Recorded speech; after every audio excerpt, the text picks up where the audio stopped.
Chapter 809. 10 Immortal Positions. The battle between the great immortal divine Yuan and Xianyuan human venerable ultimately ended with Xianyuan human venerable emerging victorious, reducing the great immortal divine Yuan to ashes, with no chance of resurrection for another fight. Afterward, Xianyuan human venerable stood alone in the shattered void, gazing upward as if looking at the mysterious and elusive Tsangtian. This battle of the Son of Heaven lasted a full day and night, which was relatively short for their realm, and Zhuang Xian watched with great interest. Although, most of the time, he couldn't see the details of the battle between the two sons of heaven, he still watched with relish, as if witnessing the evolution of a myth. Guan put away the seven-star mirror, causing the image suspended before them to dissipate. He stood up and stretched lazily. Zhuang Xian quickly got up, nervously looking at Guan. Is it time to cultivate? He was both eager and nervous to be personally taught by the ancestor. He feared disappointing the ancestor because he had never been the most insightful in his generation. His talent often seemed mediocre compared to his peers. Guan looked at Zhuang Xian and smiled, saying, "I will only teach once. How much you can comprehend depends entirely on your fortune." These words made Zhuang Xian even more nervous, and he could only nod cautiously. Sunlight streamed through the bamboo forest, falling upon the two, imparting a sense of harmony and the beauty of tranquil times. The battle of the Son of Heaven has ended. For the all-living beings across all realms, once their great world is no longer plagued by evil demons, the battle is over. But for the sects across the realms, the real highlight is after Xianyuan human venerable's victory. Will the Son of Heaven fulfill his promise? Do they have a chance to ascend to immortality? Sar the novel and at website on Google to access chapters of novels early and in the highest quality. Ultimately, Xianyuan human venerable did not disappoint, choosing a group of meritorious great cultivators to go to the celestial court and sending Zishuan old immortal to travel across the 3,000 great worlds to reward deeds according to merit. About 1,000 years have passed since the battle of the Son of Heaven. In late summer that year, Xianyuan human venerable, accompanied by Zishuan old immortal, came to visit Guan. Guan sent Nzizai to receive them, and they met again at the mountain viewing pavilion. Before leaving, Nzizai couldn't help but glance at Xianyuan human venerable one more time. This person was the Son of Heaven. He speculated internally. The battle of the Son of Heaven has ended, so why does the Son of Heaven come to visit the ancestor? Did the ancestor play a crucial role in the battle? Nzizai suddenly thought of a legend he heard not long ago about a divine sparrow with colorful rays at its tail end sweeping across the 3,000 great worlds, exterminating countless evil demons, thus changing the course of the battle of the Son of Heaven. With a heart full of confusion, he left, not daring to disturb Guan's conversation with the other two. After he departed, Xianyuan human venerable respectfully bowed to Guan, raising his hand in salute, appearing much more humble than during his last visit. Zishuan old immortal followed suit, looking at Guan with gratitude and awe. When he sought Guan's assistance, he dreamed that Guan could help Xianyuan human venerable, but he never expected that Guan could single-handedly change the tide, even against the Dao extreme Daoyuo immortal of the celestial court. Incredibly, Guan himself did not appear in person, simply relying on a divine sparrow to change the dynamics. "Sit down and let's chat." Guan smiled as he waved his right hand. A formless force lifted the hands of the two immortals, prompting them to straighten their posture. Then, they followed Guan to take their seats. Xianyuan human venerable looked at Guan and asked, "Could I possibly see that divine sparrow?" Zishuan old immortal took the initiative to pick up the teapot on the table to pour tea for Guan, and upon hearing Xianyuan human venerable's request, he too looked at Guan expectantly. Guan smiled, raised his right hand, and immediately, a colorful light flew from outside the pavilion, swiftly landing on his arm. As the radiance faded, the figure of the Wuxia divine sparrow emerged. It appeared similar in size to a chicken, although majestic. Xianyuan human venerable and Zishuan old immortal could not quite reconcile this with the image of a divine sparrow that traversed the 3,000 great worlds. "What is the origin of such a spiritual entity?" asked Zishuan old immortal curiously.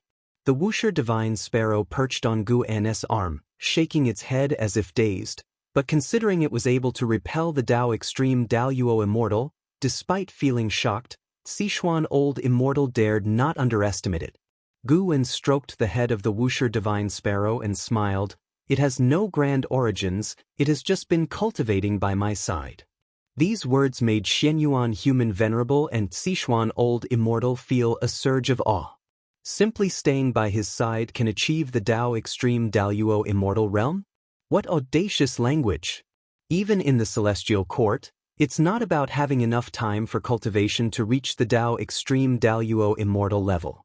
To achieve the Tao Extreme Daluo Immortal requires immeasurable merit, and Xianyuan Human Venerable dared not imagine himself achieving the Tao Extreme Daluo Immortal yet. Gu An slightly raised his right hand, prompting the Wusher divine sparrow to fly away. "What are your reasons for coming here?" Gu An asked. Gu An was very satisfied with Xianyuan Human Venerable's actions after his victory. At least he did not deceive the all-living beings, and with victory, there truly was a chance for immortality. Furthermore, the 3,000 great worlds did not perish and be recreated, which indicated Xianyuan Human Venerable exerted his influence on the Celestial Court. Xianyuan Human Venerable said, "Ancestor, your assistance was immeasurable. I had to come to express my gratitude. I am willing to offer you 10 immortal ascension slots. How about that?" 10 immortal ascension slots. Gu An couldn't help but feel amazed. No wonder Tai Immortal Monarch was so committed to supporting the Son of Heaven. Relationships are truly important. How many years would it take for the 3,000 great worlds to birth an immortal god? Xianyuan Human Venerable effortlessly offered 10 slots, and Gu An could sense that these 10 slots were not just ordinary celestial god positions but star monarch immortal positions. "You have already given me the heavenly Tao Emperor Jade, that's enough." Gu An shook his head and smiled. Xianyuan Human Venerable replied sternly, "The heavenly Tao Emperor Jade was to request your assistance, but now I am talking about the reward after victory, which is what I should give." "Yes, Ancestor, if you can't decide now, you can accept them first and later give the opportunity to whichever disciple wishes to ascend to immortality," Sichuan Old Immortal chimed in. Xianyuan Human Venerable waved his sleeve, and 10 green jade long sticks appeared on the table, each engraved with the words Star Monarch. Gu An no longer refused and asked, "Your Highness, how will you treat the 3,000 great worlds in the future?" Xianyuan Human Venerable was secretly astonished. How did the ancestor know he could rule the 3,000 great worlds? This was a reward he received from Tsangtian not long ago, effectively enabling him to oversee 3,000 celestial gods, along with many immortals and gods who prioritize the 3,000 great worlds to serve him, greatly expanding his power. Of course, he was merely astonished and did not ponder too much, considering the ancestor's cultivation level. Deducing this was not impossible. Xianyuan Human Venerable began to describe his plans, believing the 3,000 great worlds held great potential, and intended to develop them well, making them a significant part of the heavenly Tao, heralding unprecedented fortune, and marching towards a grander era.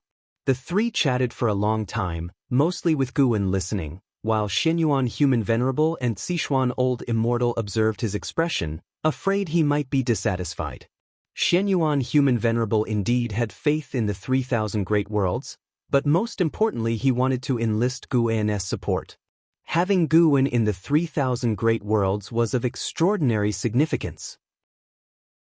If you find any errors, ads pop up, ads redirect, broken links, non-standard content, etc., please let us know reports so we can fix it as soon as possible.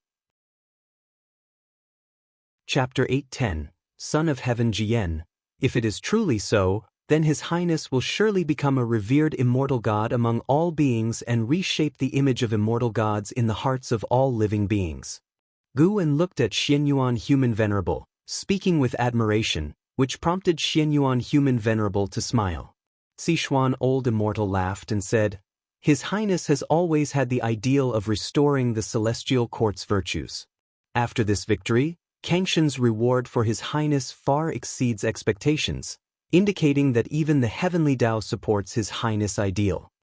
When talking about this matter, his tone was somewhat excited. Clearly the outcome of this Son of Heaven conflict differed from his expectations, further exciting him. Xianyuan Human Venerable showed a smile, feeling joyous. To receive approval from such an extraordinary great power as Ancestor Master Wuxia proves that the path he steadfastly follows is correct. The three continued chatting for a while longer, then Xianyuan Human Venerable and Sichuan Old Immortal did not linger further. Although they had stayed for an hour, they felt greatly rewarded. At least they had the hope of winning Ancestor Master Wuxi's favor. By the way, what impression do you have of Son of Heaven Jie Yen? Guan suddenly asked, causing the two immortals who were about to leave to halt, looking at Guan with surprise. Sichuan Old Immortal was the first to ask, Master Ancestor, why are you inquiring about him? Search * the novel fire. NT website on Google to access chapters of novels early and in the highest quality. Mentioning Son of Heaven Jie Yen, Sichuan Old Immortal's expression became unnatural, and even Xianyuan Human Venerable furrowed his brow. Guan maintained a smile and said softly, Oh, nothing in particular, just curious to understand. Sichuan Old Immortal glanced at Xianyuan Human Venerable, then said, This Son of Heaven's celestial rank is quite high. His cultivation level is on par with some celestial Dao venerables. His Son of Heaven number can be ranked in the top 100. He once won the Son of Heaven battle, later lost, and since then has devoted himself to retreat, showing himself rarely. Yet over the long years, the immortal gods under his command continue cultivating new immortal gods. Overall, this Son of Heaven is not one to provoke lightly. His mention of not to provoke was a subtle warning to Guan not to antagonize Son of Heaven Jie Yen. Even though Guan had already displayed strength not fearing Dao Extreme Daluo Immortal, he still hoped Guan would not provoke Son of Heaven Jie Yen. Xianyuan Human Venerable did not speak, but it was clear he was very apprehensive of Son of Heaven Jie Yen. Guan said with a laugh, Do not worry, I have no feud with him, it's just that I happened to see him about to do some things. Alright, you may go now. Sichuan Old Immortal was puzzled upon hearing this, wishing to ask what matter it was but dared not get entangled in the cause and effect of Son of Heaven Jie Yen. Xianyuan Human Venerable looked at Guan and asked, What he intends, does it relate to the 3,000 great worlds? Guan did not reply but merely looked at the teacup on the table. Xianyuan Human Venerable and Sichuan Old Immortal instantly understood, their expressions turned grim. They asked no more and left politely. The two immortals left Wuxia and directly moved to the world gate. Xianyuan Human Venerable's face was livid, his eyes fiery, causing the celestial spirit god guarding the world gate to hurry to his feet. Your Highness, do not be reckless. Sichuan Old Immortal quickly advised, having guessed what Xianyuan Human Venerable intended. Xianyuan Human Venerable said without turning around, I understand, I am merely angry and will not give him any chance. Passing by the celestial spirit god, he paused, turning to look at the celestial spirit god, his expression softened, and said, Serve Ancestor Master Wuxia well in the future, whatever happens if you need to find me, just call my name at the world gate and I will hear it. Celestial spirit god was flattered, promptly agreeing. After that, Xianyuan Human Venerable and Sichuan Old Immortal stepped into the world gate one after another. When the intense light of the world gate dissipated, only then did the celestial spirit god breathe a sigh of relief, his face breaking into a smile. The path becomes ever smoother. Being a celestial god, serving a great power outside the celestial court was once considered fundamentally rebellious behavior, but now, many high-ranking immortal gods support him in doing so. The celestial spirit god resumed his meditation, his gaze towards the distance, his mind drifted to Tian Hao. He wondered if that boy had ascended to immortality, and what immortal position he held. Meanwhile, Guan walked out of the mountain viewing pavilion, proceeding along the mountain path, leisurely strolling through the wilderness, contemplating the future. In a distant future, Son of Heaven Jie Yen will reincarnate to the mortal realm, achieve supreme status in the celestial spirit great world, and commence a war for dominion over the 3,000 great worlds. This destiny emerged after Xianyuan Human Venerable I, clearly indicating that Son of Heaven Jie Yan was targeting Xianyuan Human Venerable.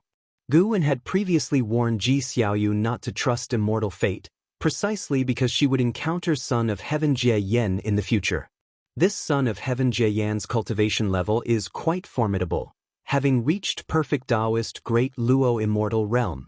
Yet regrettably, such a level holds no secrets to Guan. It made Guan feel relieved that when he achieved Dao Extreme Dao Yuo Immortal, he did not act recklessly. Had he indiscriminately killed and crazily accumulated lifespan, he surely would have been targeted by Xian Qi Primordial Immortal and Mixed Element Profound Venerable Immortal. There are always those who take the lead role in this world, but staying here and watching the drama is more enjoyable. Guan murmured, with no one beside him to know what he meant. He prepared to assess Zhuang Xian's cultivation achievements. Though he said it was to see Zhuang Xian's own fortune, after millions of years, it was his first time teaching someone cultivation and could not let Zhuang Xian be too poor. Celestial Court, Guangfa Immortal Palace. In the Grand Hall, hundreds of immortal gods sat cross-legged on their respective mats, Li Xuanmiao and Celestial Destruction God among them, the two seated next to each other.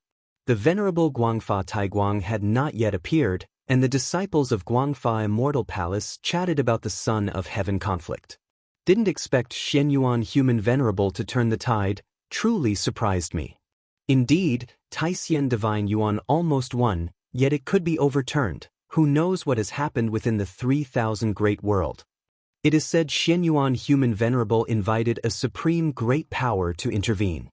I heard too that Taixian Divine Yuan invited a supreme immortal to act, but was not the rival, which might be why Xianyuan Human Venerable was conferred as Great Thousand World Immortal King.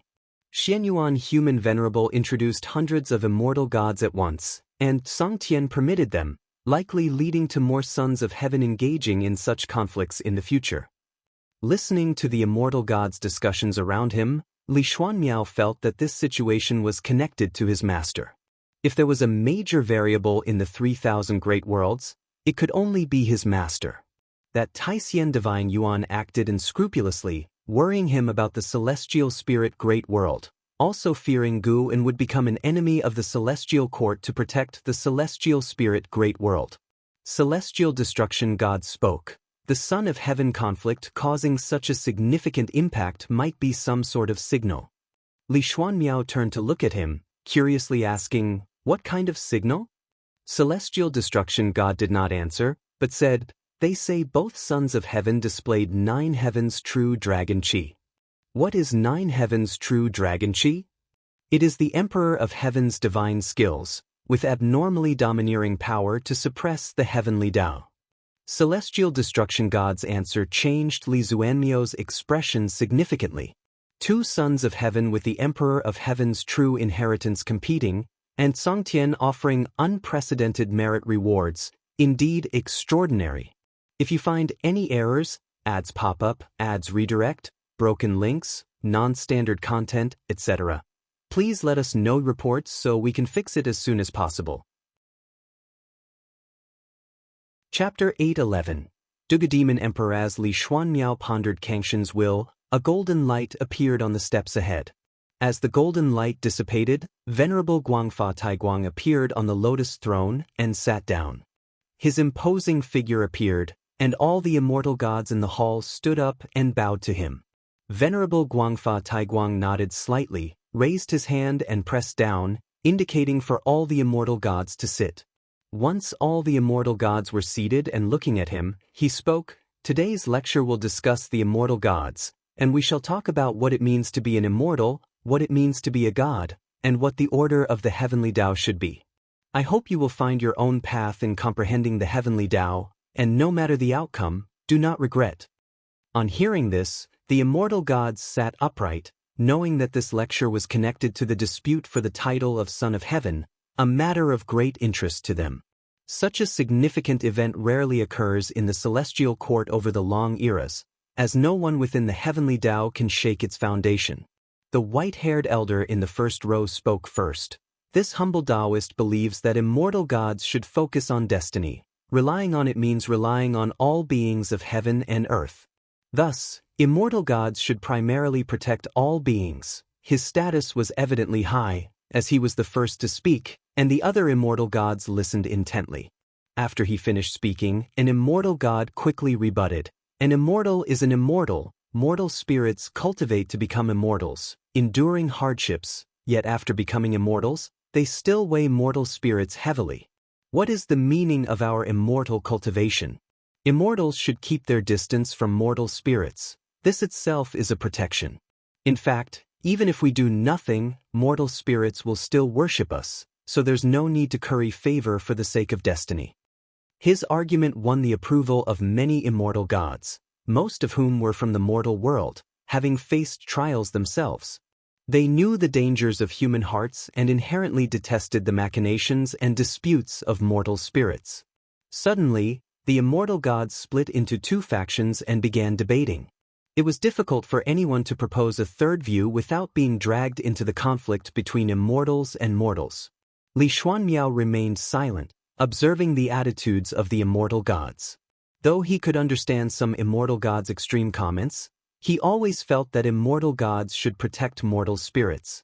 What's called an immortal god doesn't really rely on their own cultivation but on the heavenly court's destiny to achieve immortality. Since the heavenly court requires the faith of all beings, immortal gods should inherently have the responsibility to protect mortal spirits. At least, that's what Li Xuanmiao believes. Venerable Guangfa Taiguang did not speak. He listened quietly.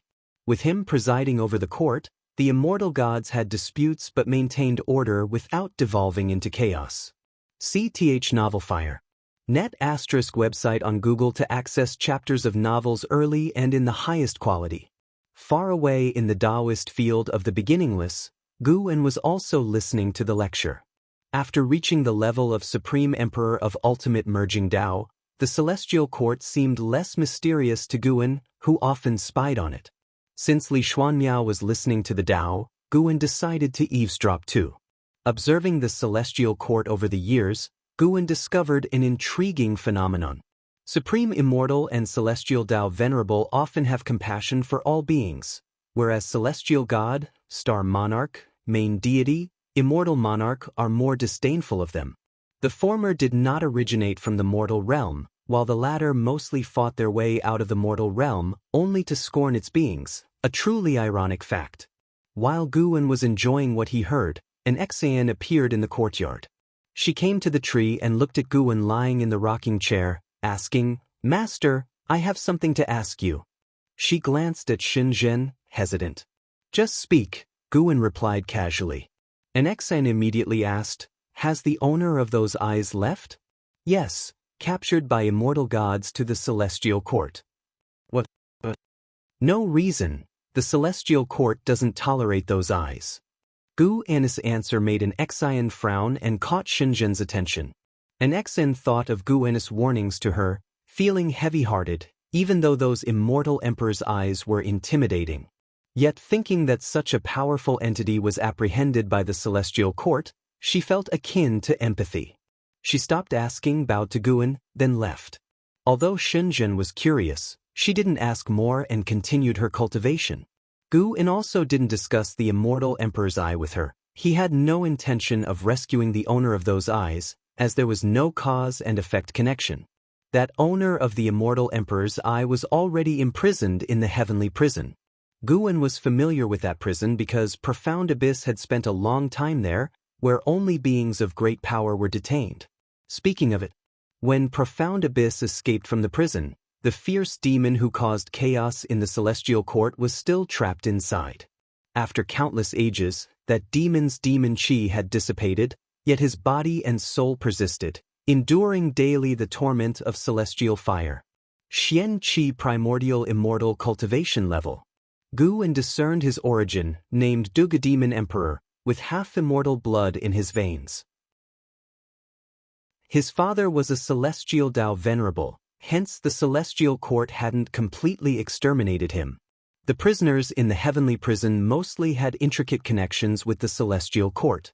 Those without any connections were directly obliterated by the celestial court. The same applied to the owner of the immortal emperor's eye. his eyes weren't naturally born but transplanted by a celestial court great power, attempting to refine those eyes through his body. Nowadays, Guan found it amusing to observe the complex web of cause and effect within the celestial court, like following a drama or watching a movie, not dull at all. To all beings, the celestial court appears ethereal, even free immortals struggle to reach them. Yet every move they make can affect the destiny of all heavens and myriad realms. Guan got up, intending to take a look around the Nine-Spirit dynasty while listening to the lecture from Guangfa Immortal Palace. Shenzhen did not follow him. She was solely focused on asking the Tao and reaching the heaven-encompassing free immortal realm sooner. Now, the second-generation disciples of the Beginningless had a minimum cultivation level of profound Yuan free immortal, but hadn't yet birthed any innate golden immortal.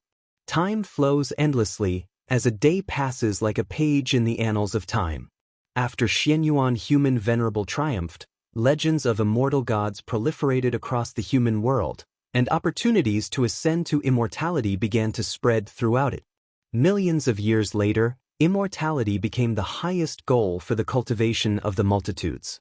That year, on the Taizong continent, within the ancient Supreme Sect, a young figure arrived on the heaven-repairing platform representing the highest legacy on that land.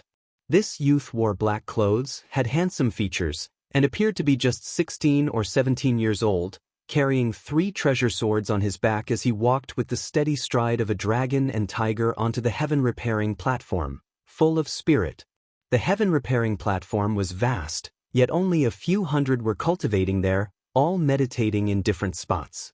The youth walked toward the heaven-splitting axe standing in the center of the platform. As he got closer, people began to turn their attention to him. The heaven-splitting axe was left behind by the mythic supporting Tao sword venerable, but countless ages have passed, and no one has been able to retrieve it, causing the expectation for this grand opportunity to fade. Thus, fewer and fewer with high cultivation are visiting the heaven-repairing platform. If you find any errors, ads pop up, ads redirect, broken links, non-standard content, etc., please let us know reports so we can fix it as soon as possible. Chapter 8:12 Celestial Mandate Person. The black-clad youth came before the heaven-splitting axe, looking at the ancient axe that had weathered countless millennia. He smiled with a radiant exuberance. "Hey kid, where are you from? Do you also wish to challenge the ancient inheritance?" An elderly voice echoed. The black-clad youth turned his head upon hearing it and smiled brightly, saying, "My name is Su Ling. I just joined the Supreme Sect, and I believe I am qualified to receive the world's greatest opportunity." Hearing this, the surrounding old cultivators opened their eyes. Their expressions varied. Some were disdainful, others amused, some expectant, and others displeased. After responding to the old cultivator, Su Ling shifted his gaze to the heaven-splitting axe, his eyes full of passion. He reached out directly and grasped the axe handle. Heavy. This was Su Ling's first impression. At 16, he had already reached the core formation realm. Among the new disciples of the Supreme Sect, his talent was considered outstanding, especially since he was not born into a cultivation family. Although the heaven-splitting axe was very heavy, Su Ling felt a mysterious power in the dark assisting him in lifting the axe. The sense of weight was rapidly diminishing. Indeed, the heaven-splitting axe has been inherited for so many years without anyone succeeding. It clearly tests not cultivation level but Fuyuan. Su Ling always believed he had deep Fuyuan. When he was young, a calamity struck his entire village, yet he survived. He always felt grateful to the heavens, carrying a thankful heart from a young age. He had a fervent spirit, always ready to help those in need, earning a reputation for chivalry while young. It was this chivalry that drew the attention of the Supreme Sect's cultivators. After an entry test, he turned out to have extraordinary talent. He felt his good fortune and talent had special significance, with a grand mission awaiting him. Gaining the heaven-splitting axe's inheritance would assist him in completing this great mission. If there is celestial mandate in the mystery, let it help me lift it. Su Ling looked down at the heaven-splitting axe, shouting in his heart. He exerted his strength, moving his left foot sideways, his form full of power. He did not stop, his eyes resolute. The heaven-splitting axe started to shake. Although the movement was slight, it caused the hundreds of cultivators at the heaven-repairing platform to open their eyes, all turning their heads to look at him. The heaven-splitting axe trembled more violently, prompting the cultivators to stand up one after another. How is it possible? Could he truly be the legendary celestial mandate person? See Tich Novel Fire. Any *T website on Google to access chapters of novels early and in the highest quality. He's only at the core formation realm. How can he budge the heaven-splitting axe? I've heard from my ancestor that even the legendary divine thought true immortal couldn't lift the heaven-splitting axe. Perhaps it's not cultivation level being tested after all. For someone so young to reach core formation is already first-rate talent. If his cultivation years are only a few, it is unfathomable. Maybe that's why the heaven-splitting axe chooses him. The cultivators began to excitedly discuss. If this youth truly obtains the inheritance of the heaven-splitting axe, the supreme sect would soar to new heights. To them, the supporting Dao sword venerable seemed too distant, but the heaven-splitting axe was real. Su Ling was not thinking about that much. He concentrated all his attention on the heaven-splitting axe, putting in all his effort, but he still couldn't lift it completely. Just a little bit more. Su Ling thought through gritted teeth. In merely a few dozen breaths, he had exhausted all his chi power. But he didn't want to give up. The ensuing time felt endlessly long and agonizing for Su Ling, but he refused to quit. Finally, the heaven-splitting axe began to rise, causing the hundreds of cultivators watching to hold their breath, not daring to exhale. Su Ling hadn't noticed this scene. He only wanted to persevere. As the heaven-splitting axe continued to ascend, strands of spiritual energy rose from the earth's crevices, increasingly forming surging winds, blowing Su Ling's black clothes. Boom! Su Ling only felt a white light erupt from beneath the heaven-splitting axe, rushing fiercely toward him, turning his vision completely white, his consciousness following into a daze. It felt as if he had a brief dream, quickly awakening. He found himself standing on a mountainous terrain, surrounded by rolling green hills, with a broad view that made him feel relaxed, clearing away his inner confusion. "Kid catch!" A voice suddenly sounded in his ear, immediately followed by the sound of something slicing through the air. His pupils shrank abruptly, and he turned instinctively, raising a hand to catch. The heaven-splitting axe landed in his hand, pressing him backward with its immense power as his boots kicked up twin trails of dust. With this catch, Su Ling was completely awake, as if returning to the real world.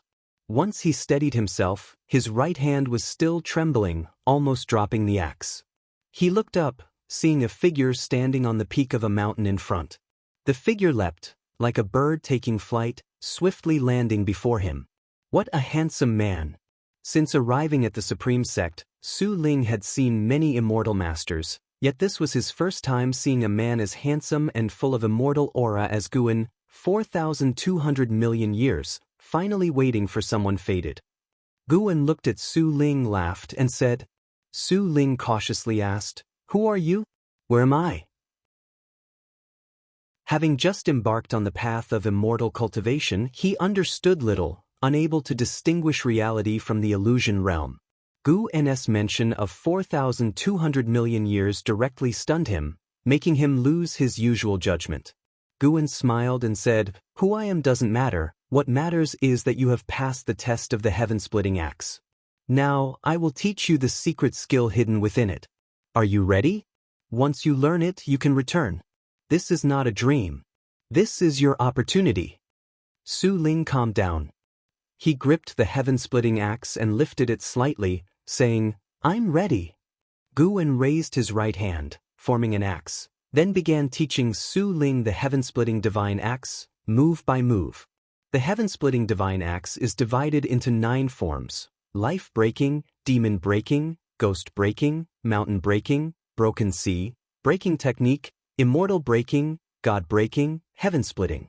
This axe technique was once the supreme inheritance of the Tai Tsong continent, capable of sweeping the world.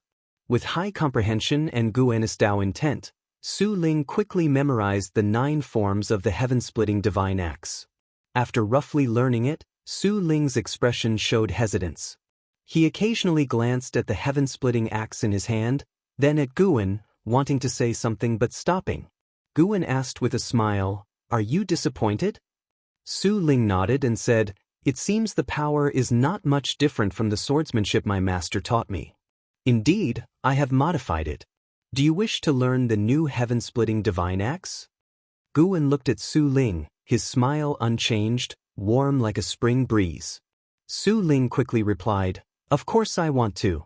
This is the Supreme Sect's ancient inheritance. If it's not more powerful than my master's swordsmanship, it would be embarrassing, not just for me but for the whole Supreme Sect." He had already thought it through. Guan must either be the artifact spirit of the heaven-splitting axe or the legendary supporting Dao sword venerable. Either way, there must be a deep connection with the Supreme Sect. Guan nodded with a smile, then raised a hand pointing towards Su Ling. Su Ling's eyes widened, his whole body frozen in place, as images of a figure wielding an axe appeared in his eyes. Guan watched him, murmuring to himself, choosing him might also be a good choice. If you find any errors, ads pop up, ads redirect, broken links, non-standard content, etc., please let us know reports so we can fix it as soon as possible. Chapter 8:13. Where is the sword venerable? Su Ling was shrouded by Guan's Dao intent, and the new memory of the heaven-splitting divine axe surged into his mind. He dreamed again, and this dream lasted a long time. In the dream, he continuously cultivated the heaven-splitting divine axe, a process long and tedious, yet he had no time to think of other matters. When he finally finished this long cultivation, and his consciousness cleared, he opened his eyes, no longer seeing that illusion realm nor Guan. He returned to the heaven-repairing platform, surrounded by great cultivators of the Supreme Sect. Even his master had arrived. Seeing Su Ling open his eyes, the great cultivators around him began to ask questions. "Disciple, how are you? Did you receive the legacy?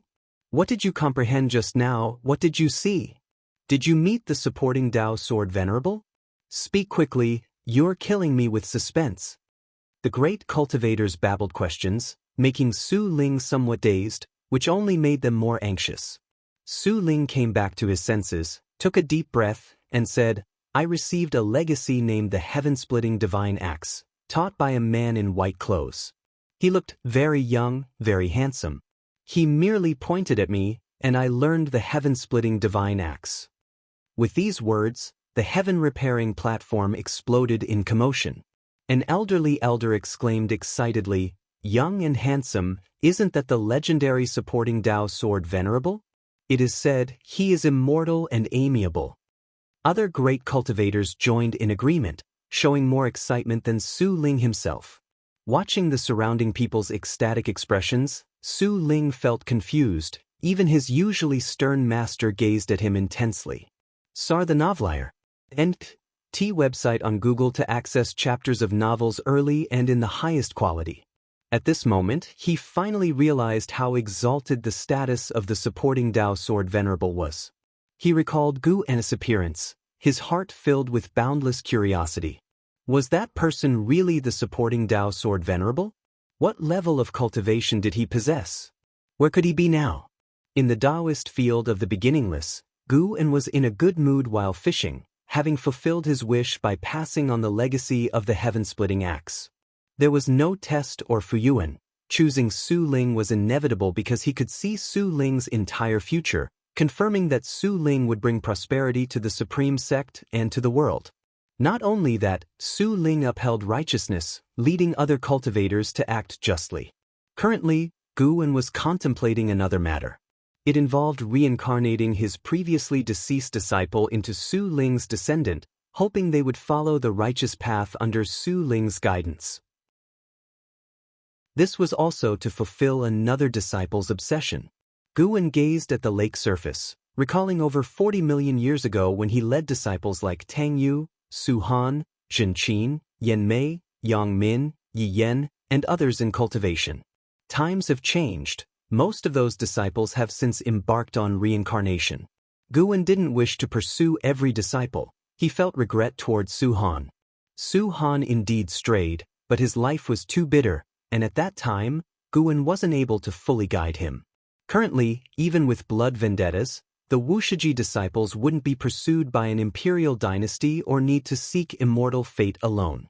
Of course, most importantly, Zhen Qin still thought of him. Though Zhen Qin didn't enter the beginningless cultivation, with Gu N's subtle help, she had grown and stood out, becoming the founding ancestor of a sect with impressive status. Even though she has achieved fame and success, her personality turned reclusive. Giving Su Han a chance also helped her. For the current Guwen, such matters aren't troublesome but interesting while aiding a beloved disciple. This is the mindset shift after becoming powerful. Previously cautious, now nothing in the celestial spirit great world affects him. Not just the celestial spirit great world, he can handle anything in the 3,000 great worlds. Whether to act or not is solely up to him. Guwen is increasingly less restrained, enjoying this process. In the unseen, the ineffable Tao heart realms seem to guide him. He can now confirm. To become a saint requires transcending that Tao heart realm. Even facing the celestial emperor, he felt confident, thus he's in no hurry, enjoying life while understanding the so-called saint realm. Slowly comprehending if it doesn't work, then risking life. Things Guwen couldn't achieve in cultivation over the years were made possible by risking life, which doesn't negate his efforts as those experiences and insights were objectively existent. As Guwen reminisced on the past, a figure approached. It was Zhuang Xian. Over the years, Zhuang Xian had become steadier and carried an extraordinary aura. He came behind Guwen and bowed respectfully, saying, "Ancestor, I have mastered the supreme Tao mixed yuan plate. Would you care to examine?" Guwen responded casually, "I don't need to look with my eyes to know your Tao practice. You indeed mastered it, though far from perfection." Zhuang Xian remarked, "The supreme Tao mixed yuan plate is indeed profound, with endless creation. From now on I will prioritize it. Apart from my main cultivation technique, I want cultivate others." Guwen said nothing more. Zhuang Xian's eyes shifted, saying, "Ancestor, I wish to venture out again because I received your true teachings. Ancestor An's expectations are higher, viewing me differently from other disciples. The secret skill I now possess might harm the world. Whether I can venture out requires your approval." Guwen remained silent, leaving Zhuang Xian anxious. Not daring to say more, he stood quietly behind Guwen, waiting patiently. Even if rejected, he accepted it. After a long while, Guwen spoke leisurely, "This world isn't as simple as you think. The higher your cultivation level, the greater the calamities you face." Zhuang Xian hurriedly said, "I know, but compared to my personal achievements, I care more about how much I can accomplish." "If that's the case, then go." "Thank you, Ancestor. I promise not to shame the beginningless nor cause trouble for it or you," Zhuang Xian said excitedly, to which Guwen only smiled without replying. Each period, Wushiji disciples venture out, but only Zhuang Xian warranted Gu N's personal attention. Zhuang Xian and Su Ling both are rare good people in Gu N's eyes. Zhuang Xian is straightforward and just, while Su Ling is kind-hearted, yet gentle and carefree. Though both walk the righteous Tao, their paths differ. Guwen looked forward to which roads their lives would take. Afterward, Zhuang Xian took his leave. Guwen continued fishing, only standing up to collect his rod when dusk fell. The setting sun elongated his shadow. While enjoying leisure, his other disciple faced a fated ordeal. The disciple was Tian Hao, the reincarnation of an Hao. Tian Hao, cultivating in the misty immortal court, had reached a cultivation level to stand alone. He began his adventures in the great Tao domain, traveling within the heavenly Tao beyond the 3,000 great worlds. On this day, he encountered a grand scheme targeting him and the celestial court. If you find any errors, ads pop up, ads redirect, broken links, non-standard content, etc., please let us know reports so we can fix it as soon as possible. Chapter 8:14. Tian Hao's will. The thunderclouds tumbled, and crimson lightning intertwined and flickered. On the earth stood several towering peaks, devoid of vitality and greenery. A light star walked upon the land. Upon closer inspection, it was a divine warrior clad in silver armor, wielding a divine spear, with 9 golden pearls floating behind his head. Flames swirled around the pearls, resembling true dragons, constantly surging, emitting dazzling light, like a war god advancing, dispelling darkness with each step. It was Tian Hao. Now, his cultivation level had reached the innate golden immortal realm. Even though he had not yet joined the immortal class, he could nurture celestial Tao destiny because he was an innate immortal god, born an immortal god. His face was cold, his eyes sharp, filled with an oppressive aura, as if he could see through all the disguises of evil in the world. Following his gaze, 1,000,000 miles ahead, a stone staircase lay across a giant mountain, like a long stairway to heaven. Looking upward at the top of the staircase, halfway up the mountain, stood a mysterious figure in a black robe. This mysterious person wore a bamboo hat, and black mist surged on his face, making it impossible to see his true appearance. For a long time, Tian Hao stopped at the foot of the giant mountain, looked up, and asked the black-robed person above, "I'm here. Now, you should tell me who you are and on what grounds you claim to have the confidence to overthrow the celestial court?" Tian Hao not only recovered Enhao's memories but was also gradually restoring Emperor Xuanqing's memories. His divinity was growing stronger. The black-robed person gazed down at him and said, "I am the Emperor Bone Profound Venerable, from the Dark Heavenly Court. I shall be the vanguard in attacking the Celestial Court. Once I commence the war, the Dark Heavenly Court will invade en masse. Are you satisfied with this answer?" Tian Hao was not surprised. Instead, he sneered dismissively and asked, "What? You think I might betray the Heavenly Tao for revenge against the Celestial Court? For revenge against my father?" The Dark Heavenly Court originally came from the Heavenly Tao.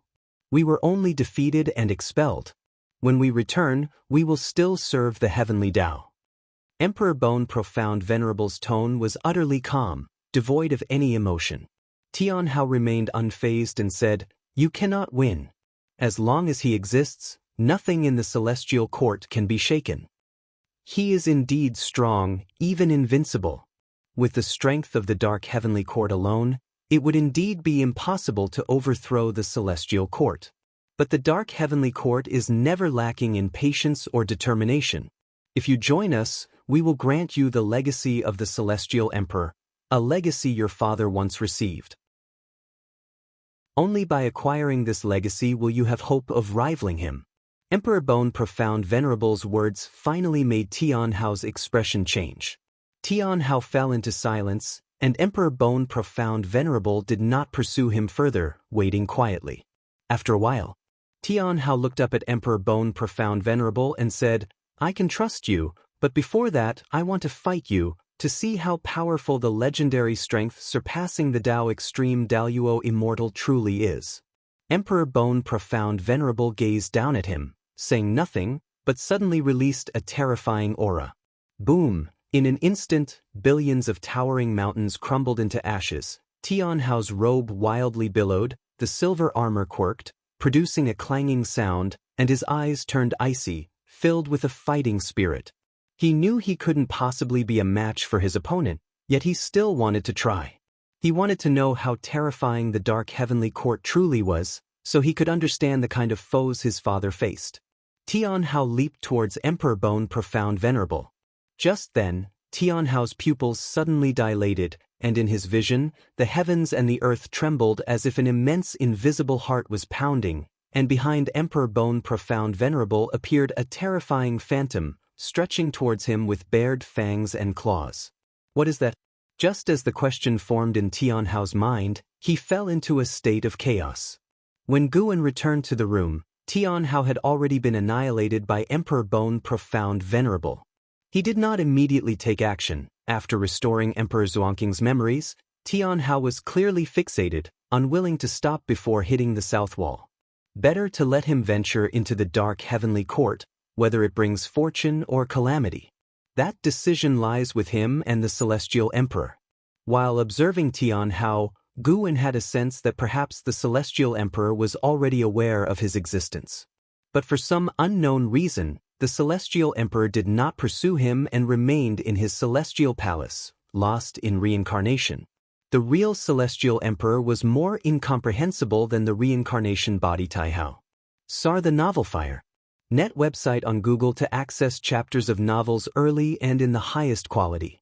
Whatever the case, Guan no longer feared the celestial emperor. Even if discovered by the celestial emperor, he wouldn't worry. What he desires now is to surpass the celestial emperor and reach the legendary saint realm. It is worth noting that Guan's avatar and Hongyazi were still in the profound abyss divine pool. They learned more and more of the ancient heavenly court and the secrets of saints and encountered numerous opportunities, steadily growing stronger. The profound abyss divine pool contained many crises that could have killed Hongyazi, but Guan discreetly erased them. Therefore, to Hongyazi, the only problem was his inability to escape. Guan sat down at the desk inside the room, picked up a book from the table, and began to savor it. This was written by the contemporary book sage, Profound Celestial Intent, who infused Tao intent into it, making every word rich in imagery, so that when one's divine sense delved into it, it felt like watching a movie. With such creations, Profound Celestial Intent had become deified, holding a lofty position in the celestial spirit great world. Of course, his status was largely due to his extraordinary friendship with ancestor Master Wuxia. The moon sets, the sun rises. Guan pushed open the door and stepped into the courtyard. Already, it was 1,000,000 years later. Basking in the bright sun, he stretched lazily. What's new in the world recently? Guan saw Shangguan Xiener sitting beside Shenzhen and inquired. Shangguan Xiener turned to him and said, "There are quite a few things, but one matter concerns us. A disciple named Zhuang Xian of the 8th generation killed the child of an alliance hierarch of the Heavenly Spirit Tao Alliance, and now it's causing an uproar. The eldest senior brother has already sent someone to handle it." And what else? Guan wasn't concerned about Zhuang Xian's affair, because he had witnessed the incident where the alliance hierarch's child used the blood of cultivators of a city as a sacrificial offering for a magical treasure, committing an atrocity worthy of death. However, this person had extraordinary background connections, involving too many people. Shangguan Xiener tilted her head, thought for a moment, and said, "There's another thing you might be interested in. An ascender has come to this part of the human world, allegedly a son of heaven reincarnated, destined to undergo 120,000 cycles of reincarnation trials before returning to the celestial court. In each life, he must become the master of the human world, which means he is to become the master of the great world of celestial spirit." Guan became intrigued and said, "Go on." Shangguan Xiener immediately stood up, eager to share. "It is said that this son of heaven reincarnate has already entered Qinchuan sword sect, and his comprehension of the sword Tao has already connected to the river of sword Tao. If you find any errors, ads pop up, ads redirect, broken links, non-standard content, etc., please let us know reports so we can fix it as soon as possible." Chapter 8:15 Celestial Mandate, Farewell Son of Heaven Jie Yen has finally arrived. See Tich Novel _fire. At website on Google to access chapters of novels early and in the highest quality. Guan listened to Shangguan Xiener recount the deeds of that ascender, while his eyes were also probing the future of Son of Heaven Jie Yen. After Son of Heaven Jie Yen ascended, he displayed a vast celestial Tao destiny, making many instantly believe he was the reincarnation of the Son of Heaven. For the sake of immortal fate, many supported him, allowing him to quickly gather a major force. To become the master of the great world, he would inevitably oppose the Heavenly Spirit Tao Alliance. The Heavenly Spirit Tao Alliance does not have an absolute ruler, there are many alliance hierarchs, and any major event must be discussed. They would never let Son of Heaven Jie Yen tread upon them. Various sects were watching to see how the Heavenly Spirit Tao Alliance would handle Son of Heaven Jie Yen. Shangguan Xiener again mentioned the great battle between Son of Heaven Jie Yen and a prodigy from the Heavenly Spirit Tao Alliance. That battle attracted worldwide attention. The Heavenly Spirit Tao Alliance had rankings for disciples of every great realm, and Son of Heaven Jie Yen challenged the top prodigy of the same realm from the Heavenly Spirit.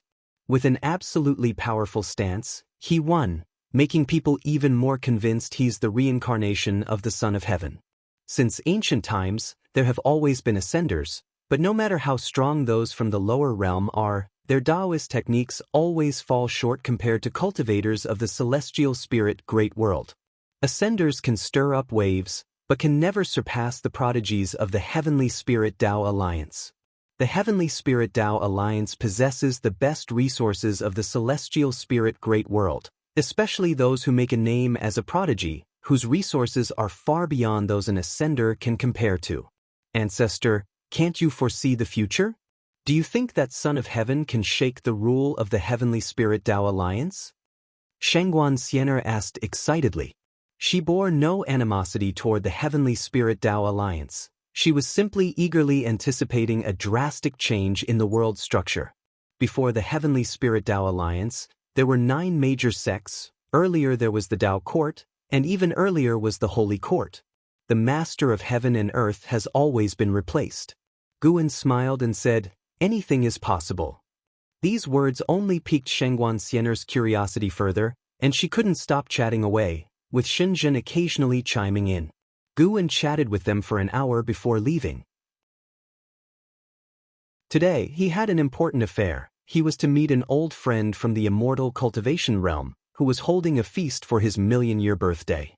A million years, in today's world, is nothing significant, but in a single continent, it would absolutely count as being akin to an ancestor's existence. Guan wished to go simply to see this old friend off for the last time.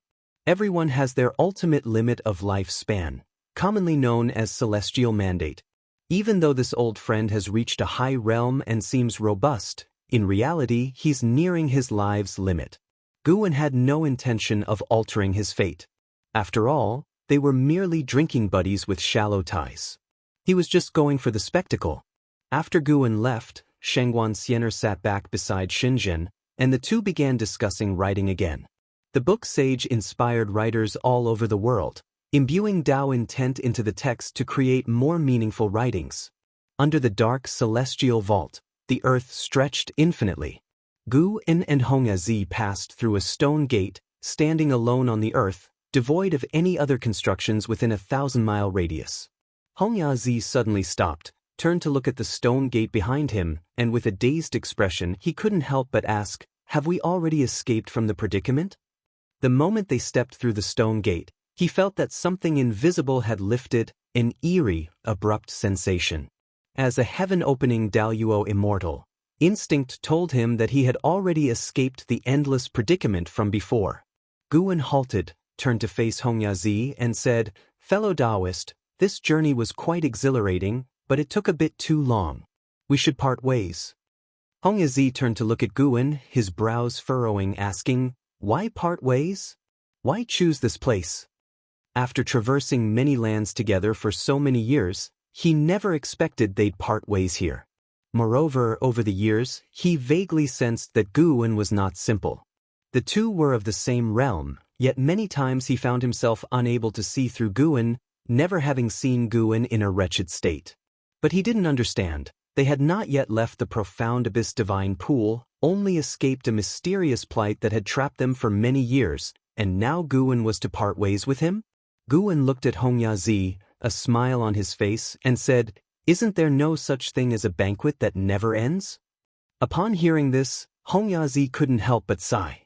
Guan jumped, transformed into a rainbow light, and swiftly disappeared. Hongyazi watched Guan's departing figure for a long time. When he finally came back to himself and turned again toward the stone gate, the oppressive aura attacked him, causing him to shiver. He suddenly realized something. Without Guan's company, this journey would likely end in disaster. Guan's avatar jumped out of the profound abyss divine pool and returned to his true self. He only recalled the avatar because he grew tired of it, not wanting to continue the antics with Hongyazi. Besides, after he left, Hongyazi would return to the Misty Immortal Court to cultivate. In the future, the Misty Immortal Court would become an important force for Tianhao. After obtaining the Celestial Emperor's inheritance from Emperor Bone Profound Venerable, Tianhao returned to the Misty Immortal Court with greater ambition, and the misty immortal court would become his first stepping stone to help him soar.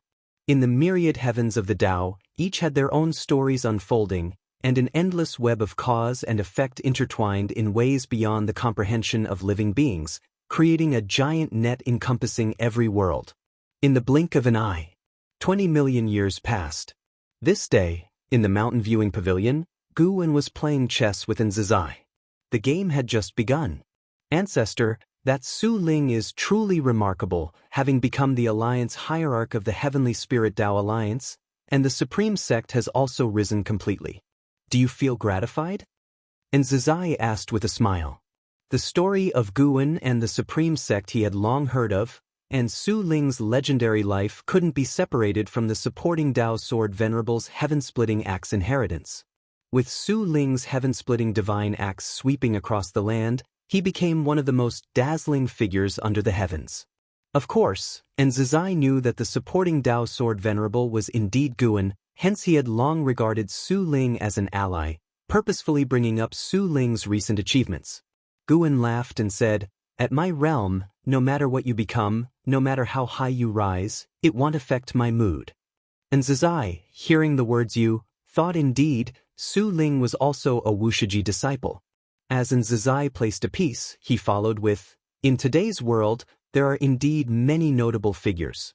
Unfortunately, whether it's Su Ling or Zhuang Xian, or those ancient prodigies of the Heavenly Spirit Tao Alliance, none can compare to Son of Heaven Jie Yen. This child is said to be on the cusp of reaching the innate golden immortal realm soon. It's unimaginable. Innate golden immortal is a realm countless great cultivators dream of, including all of them as Wushiji disciples. Yet, how difficult it is to become an innate golden immortal. So far, openly, only one person in the celestial spirit great world has achieved innate golden immortal status. Guwen placed his piece. The game had just started, with no signs of killing intent, and they played casually. Nzazai continued to ask, "Son of Heaven Jie Yen plans to visit Wusher. Ancestor, he's definitely coming for you. Will you meet him? If you find any errors, ads pop up, ads redirect, broken links, non-standard content, etc., please let us know reports so we can fix it as soon as possible." Chapter 816. The Future, I Will Not See Him. Guwen replied while placing a piece on the board. The cultivation level of Son of Heaven Ji Yen in this life was not enough to pique his interest. If his original cultivation level were restored, he might consider meeting him. It's not that Guwen uses cultivation level as a standard for meetings, but rather that after the reincarnation of Son of Heaven Ji Yen, his memories have not fully returned. Only when his cultivation is restored as before can he become his true self. Meeting the real Son of Heaven Ji Yen might not be bad. Perhaps he could trace back to uncover more about the cause and effect concerning the Celestial Emperor. But the current Son of Heaven Ji Yen has no value in Guwen's eyes. Nzazai, upon hearing this, asked no further questions. Since Guwen did not wish to see him, he had his own strategy to handle the situation. He then turned the conversation to Zhuang Xian. Zhuang Xian has now become a flagship figure of Wusher, traveling the world, relieving suffering, and asking for nothing in return. His chivalry and reputation spread far and wide. Surely, his fame as great as Son of Heaven Ji Yen and Su Ling's is owed to his own divine skills. The Supreme Tao Mixed Yuan plate was personally passed down by the ancestor Master Wusher, renowned across the world, sweeping through the same realm. This has led many Wushiji disciples to inquire about this divine skill within the beginningless, wanting to cultivate it, but alas, few within the beginningless know it. To cultivate it, one must first obtain the Master's verbal consent. As they chatted, Nzazai found himself unable to continue because he felt pressure in the game. Though he knew he couldn't surpass his ancestor in skill, he still harbored expectations each time, hoping to amaze the ancestor. Thus, the mountain viewing pavilion fell into silence. A stick of incense later, Nzazai left, lost in thought. Guwen stood up and turned to look at the great waterfall beside him. Within his pupils reflected a silhouette. Sarch * the Novel Fire. Net website on Google to access chapters of novels early and in the highest quality. It was a young boy. Indeed, Su Han's reincarnation, just 10 years old, the grandson of Su Ling. Guan originally intended for Su Han to be Su Ling's son, but Su Ling didn't marry until he grew strong, and after marriage, he wandered the world. He didn't wish for Su Han to grow up without a father's companionship, so he waited. Now Su Ling has become the alliance hierarch of the Heavenly Spirit Tao Alliance, with the Su family rooted there, allowing Su Han to grow up steadily. Back then, after Su Han transferred his cultivation using the destiny-defying divine skill to Zhen Qin, his body was preserved by Guan. Once Guan's cultivation grew powerful, finding his soul wasn't difficult. Even if it had scattered, Guan could cross over to retrieve it. Unless all his causes and effects were erased, to achieve that, one must first cultivate the Daluo Dao fruit. Guan watched as Su Han of this life was practicing swordsmanship, reminiscent of the years when Su Han cultivated the heaven-hating divine sword passed down from his father. He silently guided the cause and effect, leading Zhen Qin, who happened to be wandering within the Heavenly Spirit Tao Alliance, towards the Su mansion, creating a chance for them to meet. In this lifetime, Zhen Qin would become a guide on Su Han's cultivation path. She would see in Su Han a resemblance to her senior brother and gradually release her obsessions by mentoring Su Han. The reason for not directly telling her the truth is that Guan predicted that if he did so, Zhen Qin would spare no effort in indulging and cultivating Su Han, causing him to stray again. What Zhen Qin needed to do was forgive herself and let go of the past. Su Han needed to start a whole new life.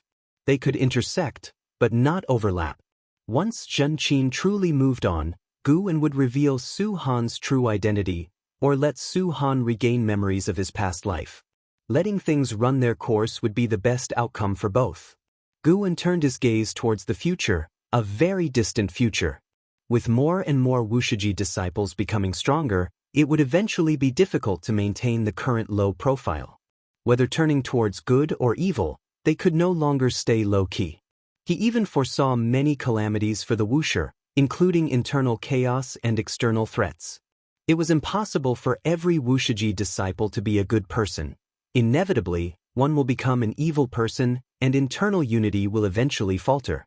Flourishing to the extreme must decline. This is an eternal truth, just like the heavens and earth, overly prosperous, will also usher in the cataclysm of all beings fighting. One day, Wushiji disciples will venture out independently, and Guan will only keep a few to accompany him. That is a future far distant, and even though Guan has glimpsed it, he remains neither sad nor indignant. He is at peace because he can already see through the destiny of all things. He's just considering that everything in the world seems ever-changing, yet in reality, there is a shared order that persists. Becoming a saint, does it mean breaking free from this order? No, it should be more powerful than breaking free. To set the order, to create the rules. Guan had an insight, but this level of insight was far from being a saint. He suddenly thought of the lifespan inheriting function he activated, which could allow him to lecture at an already obliterated enlightenment seeker dojo. Since ancient times, many cultivators must have sought the saint realm, otherwise, the legend of becoming a saint would not have been left behind. However, accessing such dojos is difficult.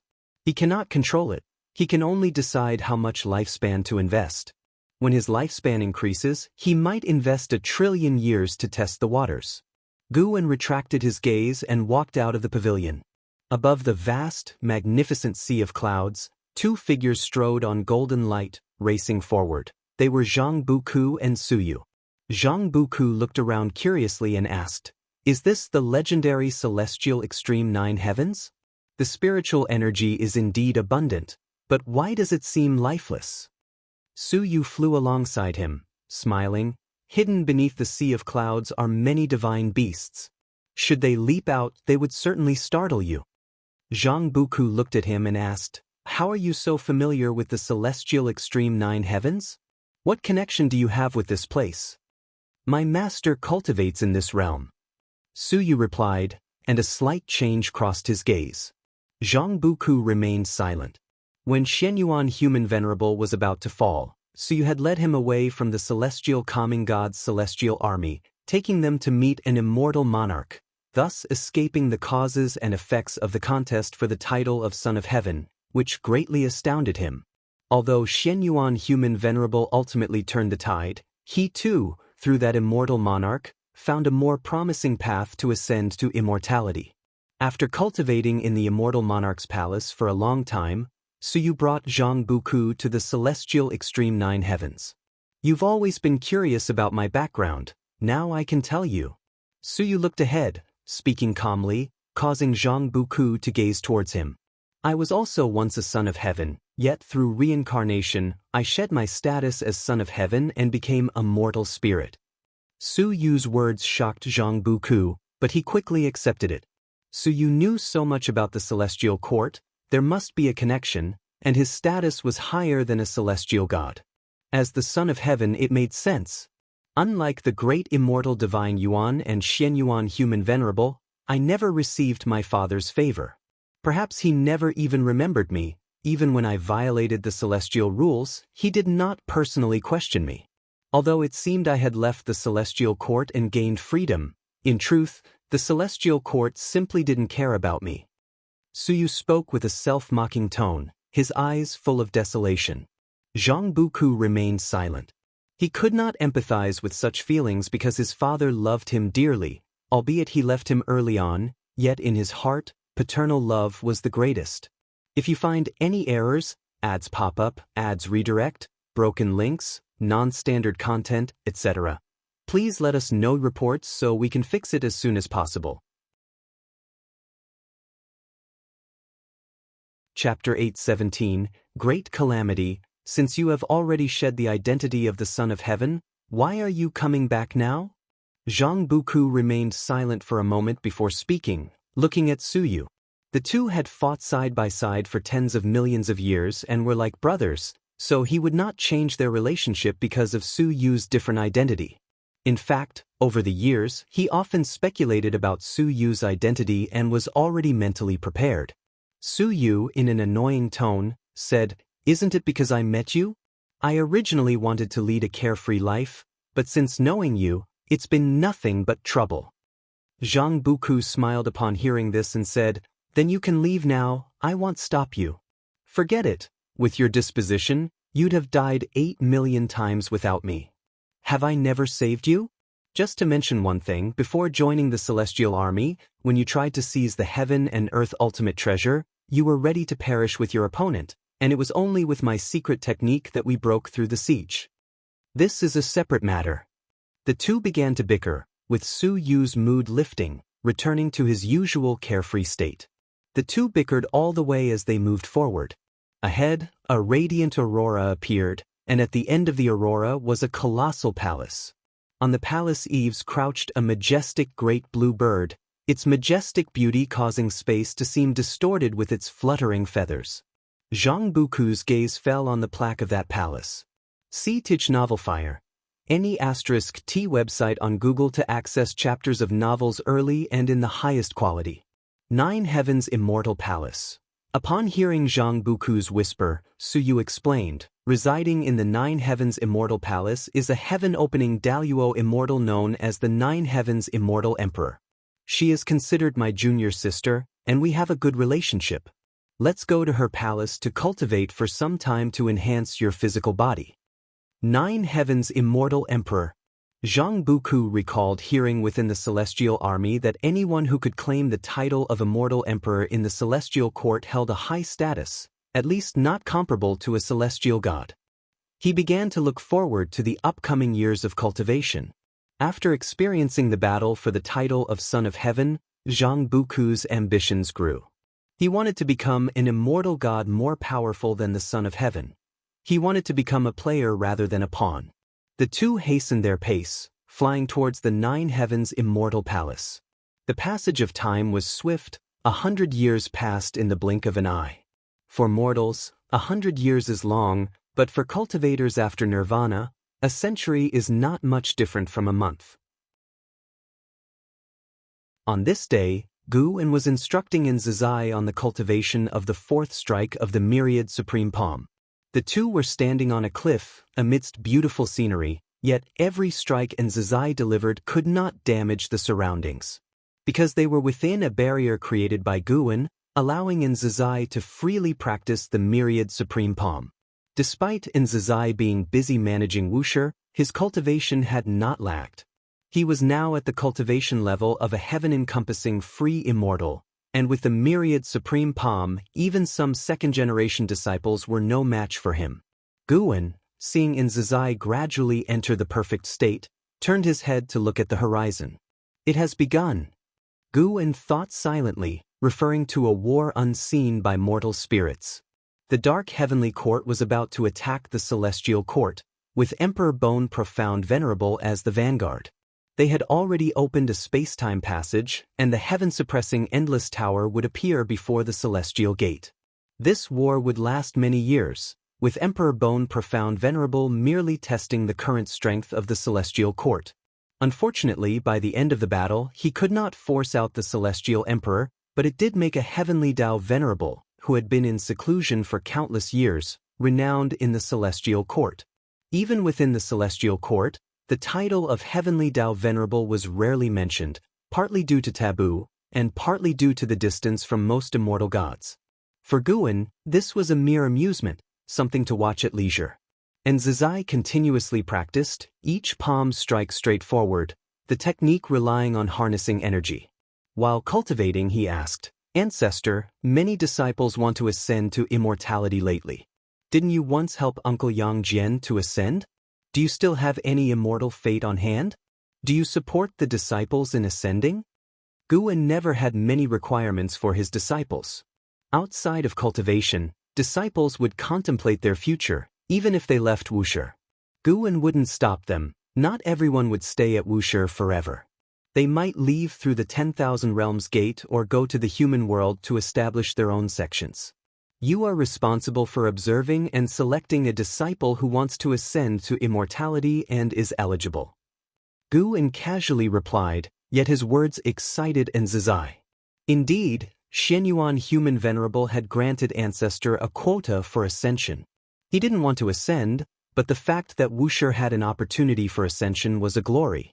In his early years, he had also ventured out, witnessed Ancestor in action, and long decided to follow Ancestor in cultivation to the end. Moreover, he was not deprived of freedom. If bored, he could visit the human world for leisure. He had found Ancestor's approach to life rewarding and genuinely enjoyable. To have a powerful cultivation without deliberately flaunting it, to sit back and watch the tides rise and fall, was another form of enjoyment. Listening to Nzazai's thoughts, Guan's lips slightly curled upward. Nzazai, like an Exan, had thoroughly become a true cultivator like him, which was great. Though wuxia had many disciples, those who genuinely walked alongside Guan were few. The two chatted sporadically, Nzazai thoroughly enjoying his current state, as Guan was whom he admired most.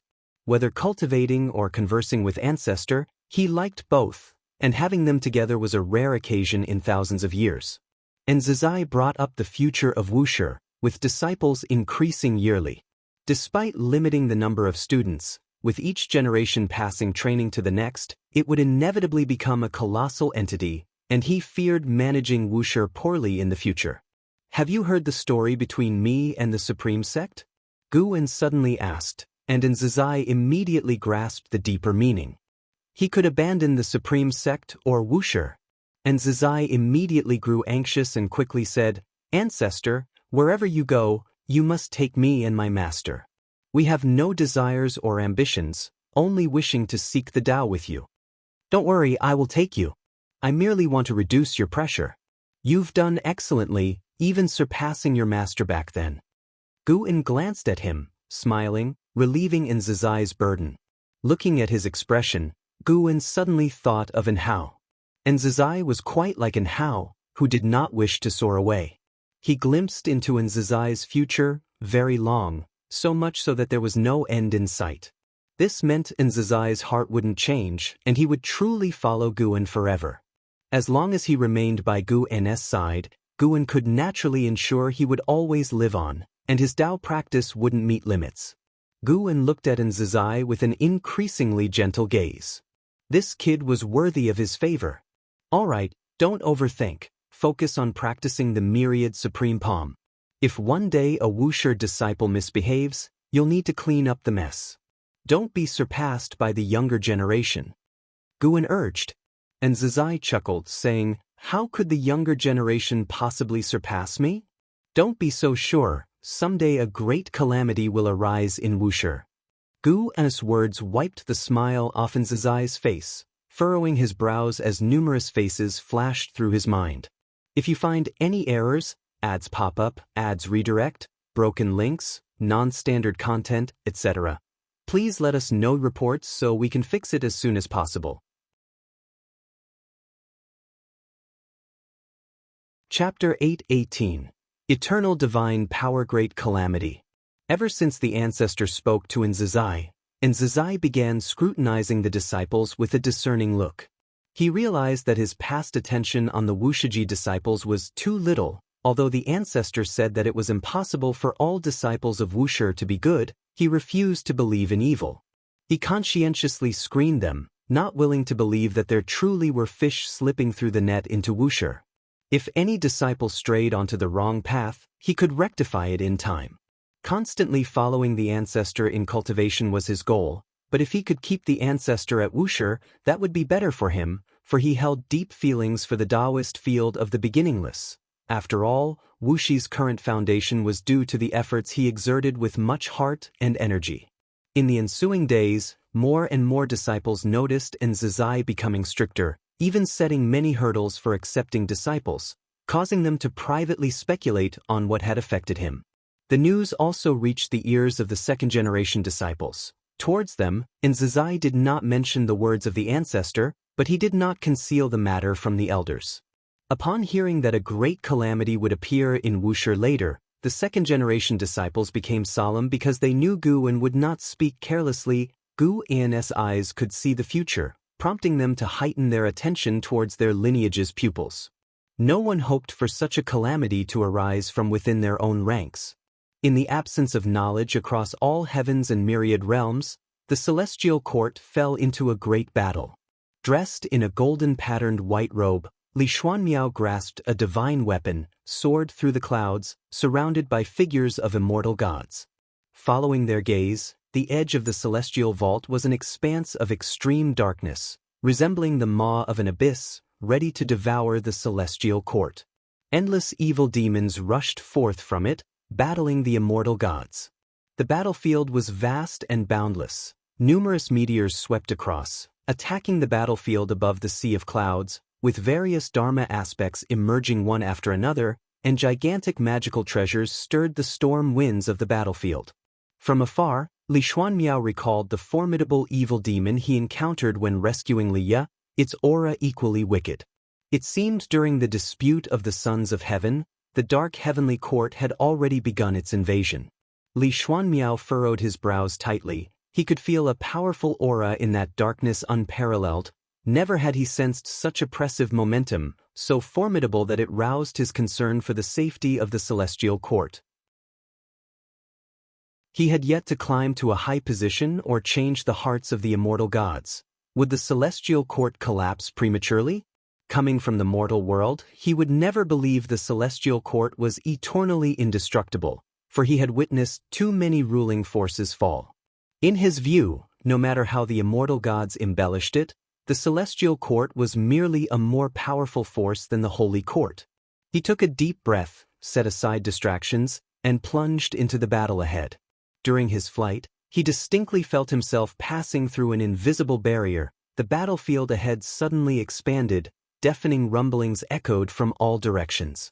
Boom! A terrifying gigantic fist materialized beside him. His pupils contracted, instinctively raising his divine weapon to block, yet he was still struck flying. During his backward flight, he gritted his teeth and noticed black holes appearing across the battlefield, the giant fist emerging from one such black hole, finishing its strike before retreating back, causing the black hole to vanish. Crimson lines swiftly appeared on his forehead, his aura surged as he gripped his divine weapon. Twisting his waist, he swung and smashed. Vast chi flames wreathed the gun's body, colliding just against another giant fist. Terrifying chi force vibrated the void, and a meteor 100 miles away was directly crushed into powder. Li Xuanmiao was engulfed in the battle, yet his aura and situation amid the entire battlefield were not conspicuous. Meanwhile, Guan lounged in the courtyard, snacking on seeds as he watched events unfold, cradling a book in his hand, feigning reading. Shen Zhen approached, commenting, "You're reading Green Hero Travelogue again. How many times must you read it?" Guan casually replied, "This is the 4th volume of the original, long time no see, rereading brings new insights." Ia the Nefire. Et website on Google to access chapters of novels early and in the highest quality. Shen Zhen pondered, refraining from further inquiries. She stood beside Guan for a while before turning to leave the courtyard. In recent years, she no longer sat idly in front of the artifact refining cauldron, often venturing out, yet her range of activities was still within the Taoist field of the beginningless. The artifact refining cauldron was extinguished, foretelling that Guan would not refine new Tao treasures. Guan sat in the courtyard, watching for an hour, before setting down the seed tray, then tucked the Green Hero Travelogue into his bosom. He stood up and stepped forth from the Taoist field of the beginningless to reach the depths of the hidden spirit palace. Deep sea dragon carp established a dragon palace in the ocean, returning sporadically, with its clone managing the medicine garden here. He began harvesting mature medicinal herbs, with plans to conduct a lifespan projection later. At dusk, on a gorge overlooking the world, 2 cliffs stood no more than 10 yards apart, with a figure upon each. One was notably Zhuang Xian from the beginningless. Zhuang Xian wore a black shirt and white clothes, topped with a Taoist hat, exuding otherworldly charm, the sword box on his back lending an aura of chivalry.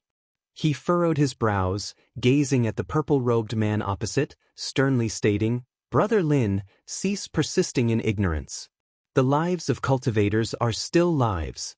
No amount of merit for mortal spirits can justify wanton slaughter of cultivators." The purple-robed man's gown billowed in the wind, his hair was disheveled. On his handsome and bizarre face hung a cavalier's smile, eyes disdainful. He chuckled, "How many years have we known each other? How many times have you implored me? Why implore again?" Zhuang Xian drew a treasure sword from his back, pointing it at the purple-robed man, declaring, "This time, I cannot let you go." The purple-robed man shook his head with a smirk. "I've heard that sentence countless times. You can't do anything to me. Why persist? Countless are the evil and deviant throughout the world. Why stubbornly entangle with me? This time is different from the past. I am soon leaving the celestial spirit great world." "Leaving? Where to?" Zhuang Xian asked sternly. The purple-robed man showed longing, saying, "A place representing eternity, Brother Zhuang. In truth, I wish to take you too. Alas, our ideals diverged. You are destined not to fulfill such conditions." "Eternity? Does eternity require you to slaughter 9,999 celestial and earthly immortals?" Zhuang Xian asked sharply, eliciting disdainful snorts from the purple-robed man. "Not one cultivator is innocent. It is merely a matter of who has killed more. Can you say you've never killed anyone or a demon? Are you truly unashamed in this life?" The purple-robed man glared coldly at Zhuang Xian, questioning with a twisted expression. Zhuang Xian snorted, "Unashamed? Hardly. But my shame comes from not having killed such evils sooner." With those words, the treasure sword in Zhuang Xian's hand burst forth a sword light, illuminating the world, slashing towards the purple-robed man instantly. Boom! The cliff beneath the purple-robed man and the barren mountain behind him shattered, raising terrifying dust waves sweeping to the horizon, but his eyes did not blink. The sword tip was less than 3 centimeters from his eyes, so cool were his gazes. "Thus, Brother Zhuang, today let you feel the disparity between us. This is the first time I exhibit the eternal divine power. Should you not exert your utmost, you shall die." The voice of the purple-robed man echoed, unleashing killing intent that plunged the entire world into an icy chill. If you find any errors, ads pop up, ads redirect, broken links, non-standard content, etc., please let us know reports so we can fix it as soon as possible. Chapter 8:19 not belonging to the heavenly Dao. Zhuang Xian heard the words of the man in purple and immediately executed the supreme Dao mixed yuan plate.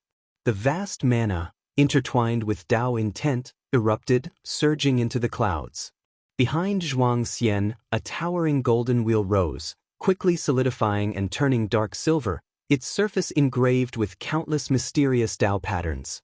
As the supreme Dao mixed yuan plate emerged, the heavens and earth trembled, and sand and stones flew into the air. The man in purple looked up, his eyes widening with excitement. He smiled and said, "The legendary great divine power of no beginning, the supreme Dao mixed yuan plate, seeing it today, it truly lives up to its reputation." He leaped into the sky, raising his right arm, palm outward. Rolling demonic chi gushed from his palm, resembling countless black pythons rushing out. It was eerie and sinister. These demonic chi quickly coalesced into a black flood dragon, stretching over 1,000 feet long. At a glance, it seemed he had a flood dragon for an arm, though his flesh seemed insignificant compared to this arm. Seeing the man's divine skills, Zhuang Xian frowned. He could feel the endless power of cause and effect surging towards him, sealing this space. The power of cause and effect was formless and colorless. The power of cause and effect that the man in purple wielded was extremely venomous, like a sea of curses intending to drown Zhuang Xian. Zhuang Xian raised his hand to reclaim his treasure sword, then soared into the sky. The supreme Dao mixed yuan plate began to spin, crushing the cliffs and mountains below. The majestic aura spread out, manifesting as various ominous signs. The man in purple laughed loudly and charged directly at Zhuang Xian. Before the supreme Dao mixed yuan plate, even his 1,000-foot flood dragon arm seemed insignificant, like an egg striking a stone. Boom! A rumbling sound came from the edge of heaven and earth, startling the disciples cultivating in the Taoist field of the beginningless. In the valley, Zizai was lecturing to dozens of disciples, all carefully chosen to inherit the spirit of Wuxia. The sudden loud noise made him frown, and he turned to look into the distance. He recognized one of the auras. It belonged to his most valued Wuxiji disciple, Zhuang Xian. Zhuang Xian was engaged in a fierce battle, and such a momentum likely meant he had employed the supreme Dao mixed yuan plate. It was known that in the past, Zhuang Xian frequently executed the supreme Dao mixed yuan plate but had never unleashed such an aura. This proved that Zhuang Xian had been driven to desperate straits, exerting all his might. The disciples listening to the lecture were also awakened. They couldn't discern that the distant sounds originated from Zhuang Xian, but they were curious and discussed in small groups. And Zizai stood up and said, "Well, stop here for today, I need to go out." With those words, he disappeared into thin air. Once he left, the disciples no longer suppressed their voices or curiosity. Is the distant battle related to the Wuxiji disciple? Such a powerful aura, the fighters must have surpassed the Zizai immortal realm, right? The celestial spirit great world is vast. For the sounds to reach us from so far, the beings involved must have indeed surpassed the Zizai immortal realm. There's a terrifying aura among them. Just feeling it instilled a sense of hostility in me. Did you feel that too? The disciples engaged in heated discussions. Meanwhile, Guwen in the courtyard was questioned by Shenzhen. Who is Zhuang Xian fighting against? With such commotion, the opponent must not be simple, Shenzhen asked curiously, her pupils already reflecting the figure of the man in purple, though she couldn't discern his cause and effect origin. Guwen, who was painting, softly replied, "That man is called Lin Tonghai, born in this great heaven and earth, but he's embarked on the path of the sky." The path of the sky? What is that? Shenzhen, curious about the undiscernible cause and effect, asked. Guwen glanced at her and said, "You will know in the future." Shenzhen pouted, thinking Guwen was being cryptic again, but since he refused to elaborate, she assumed he had his reasons. The battle between Zhuang Xian and Lin Songhai grew increasingly intense. Not only did the massive sounds of the heavens and earth reverberate, but fierce winds also swept across all directions, drawing more great cultivators to watch. Since the Heavenly Spirit Tao Alliance took control of heaven and earth, such battles rarely occurred. Great cultivators would always take their fights to the outer heaven to avoid affecting all living beings and incurring the wrath of the heavenly spirit Tao alliance. Shen Zhen began to observe the fight seriously. Zhuang Xian's capabilities did not surprise her, but Lin Canghai's divine skills left her incredulous. Lin Songhai was fundamentally no match for Zhuang Xian. The supreme Tao mixed yuan plate suppressed Lin Canghai's countless divine skills, yet it couldn't completely defeat him. Every time Lin Canghai's physical body was destroyed, he would almost instantaneously resurrect nearby, and his fighting momentum didn't diminish with resurrection. Instead, it grew stronger. If this continued, Lin Canghai's momentum would reach the profound yuan-free immortal realm. So the novel, If Ire. At website on Google to access chapters of novels early and in the highest quality. This was unreasonable. Shen Zhen did not see any special cause and effect assistance, unable to comprehend why Lin Songhai could be immortal and why he could grow stronger in battle. As time passed, Zhuang Xian began to fall into a disadvantaged position. Far away, on the other side of heaven and earth, dust enveloped the sky, and the ground shattered like an abyss. The supreme Tao mixed yuan plate stood upon the earth, still rotating. In front of the supreme Tao mixed yuan plate, Zhuang Xian, disheveled, looked up at Lin Songhai, who was continuously attacking the supreme Tao mixed yuan plate, and his eyes were filled with terror. The black flood dragon on Lin Canghai's right arm had grown to 10,000 feet, and with each swing, the flood dragon fiercely assaulted the supreme Tao mixed yuan plate, projecting black lightning across the heavens and earth. At this moment, powerful auras descended. You too, this is the celestial spirit great world, not a place for you to act recklessly. A commanding voice boomed through the heavens and earth. Lin Songhai paused, looking up to see figures of great cultivators from the heavenly spirit Tao alliance appearing in the sky, each exuding an overbearing aura. It was the great cultivators from the heavenly spirit Tao alliance. And Zizai appeared beside Zhuang Xian and frowned, saying, "How did it escalate to this extent?" His tone carried reproach. He was very dissatisfied with Zhuang Xian's current performance. Zhuang Xian turned to look at him and explained, "He wants to leave the celestial spirit great world, and it's not as simple as going to outer heaven. I sensed a presence that doesn't belong to the heavenly Tao. If he leaves, the souls he has sealed will be beyond redemption." A presence not belonging to the heavenly Tao?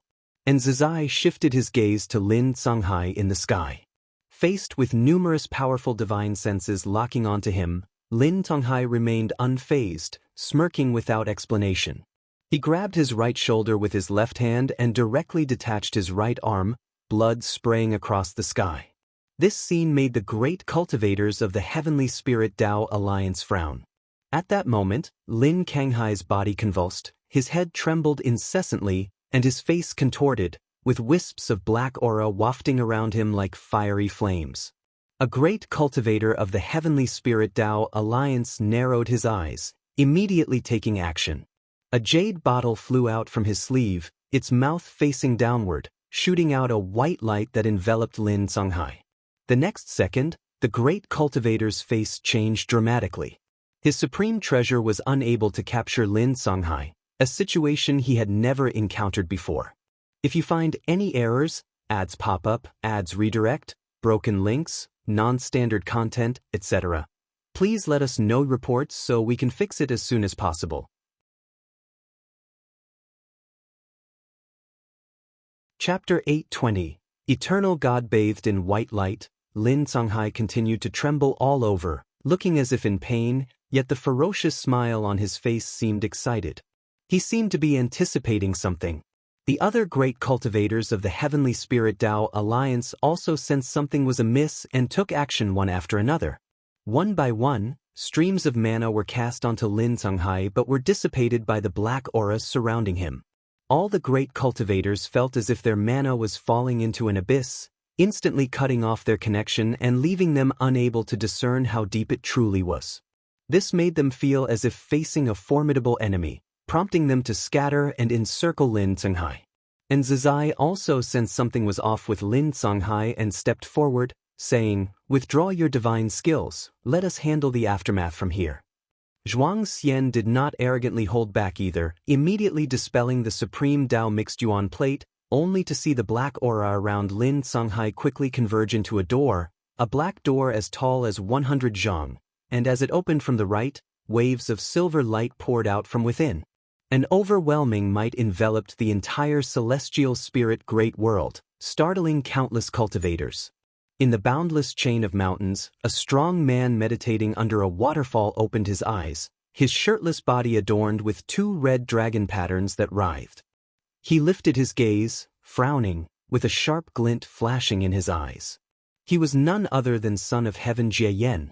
This aura, Son of Heaven Jieyan murmured to himself, seemingly recalling something, his gaze becoming increasingly piercing. He was not alone. More and more beings of immense power were startled. Even the many dojos in the outer heaven could sense this vast aura. Before the world gate, the celestial spirit god opened his eyes, his gaze piercing through, looking towards the celestial spirit great world. What is that? Sar the Nifire. At website on Google to access chapters of novels early and in the highest quality. It was the first time he had felt such an aura. His instincts told him it was very dangerous, and he was certainly not its match. He did not rise to act, not because he was afraid, but because there were stronger immortal gods within the celestial spirit great world. Tai Immortal Monarch and the 72 immortals of Golden Cave moved swiftly, appearing before the black door even before it fully opened. Bang! Tai Immortal Monarch's right palm pressed against the black door, forcefully holding it shut. The appearance of Tai Immortal Monarch and the 72 immortals startled the great cultivators of the Heavenly Spirit Tao Alliance, and someone soon recognized their identities, exclaiming, "Immortal gods!" As these words were spoken, instead of feeling relieved, the other great cultivators grew even more tense, wondering what sort of cause and effect had provoked the immortal gods to intervene. The 72 immortals of Golden Cave each possessed an extraordinary aura, far surpassing the great cultivators of the Heavenly Spirit Tao Alliance, but compared to Tai Immortal Monarch, their aura was significantly weaker.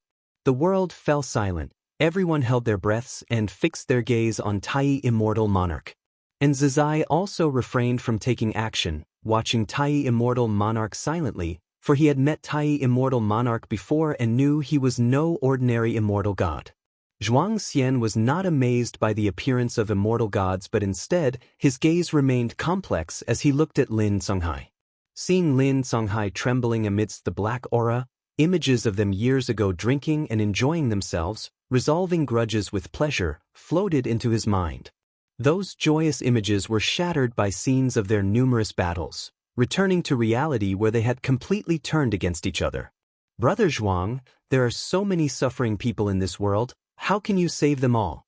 Why not find the source of the suffering and uproot it? Even if it can't bring absolute peace, it can at least spare more mortal spirits from suffering. Lin Kanghai's words from the past echoed in his ear, filling Zhuang Xian's heart with sorrow. Even with the immortal gods intervening, no matter the outcome, he and Lin Songhai had ultimately parted ways. In his heart, Lin Songhai was his best friend. He would be saddened, but never would he relent. He had to save the innocent cultivators captured by Lin Songhai. At this moment, Tai Immortal Monarch's face changed slightly as he held his hand against the black door. His arm trembled slightly, and the door began to open once more, a sight that made the 72 immortals of Golden Cave and all onlookers tense. More and more great cultivators arrived. Witnessing Tai Immortal Monarch suppressing the black door, they dared not act rashly. Boom! Tai Immortal Monarch's aura suddenly erupted, shaking the heavens and earth. The clouds churned, and the celestial Tao light layer above the celestial spirit great world burst forth with innumerable rays of light, penetrating the sea of clouds and entering Tai Immortal Monarch's body. Tai Immortal Monarch's aura rose steadily, but his arm continued to tremble, unable to completely resist the black door. Umph!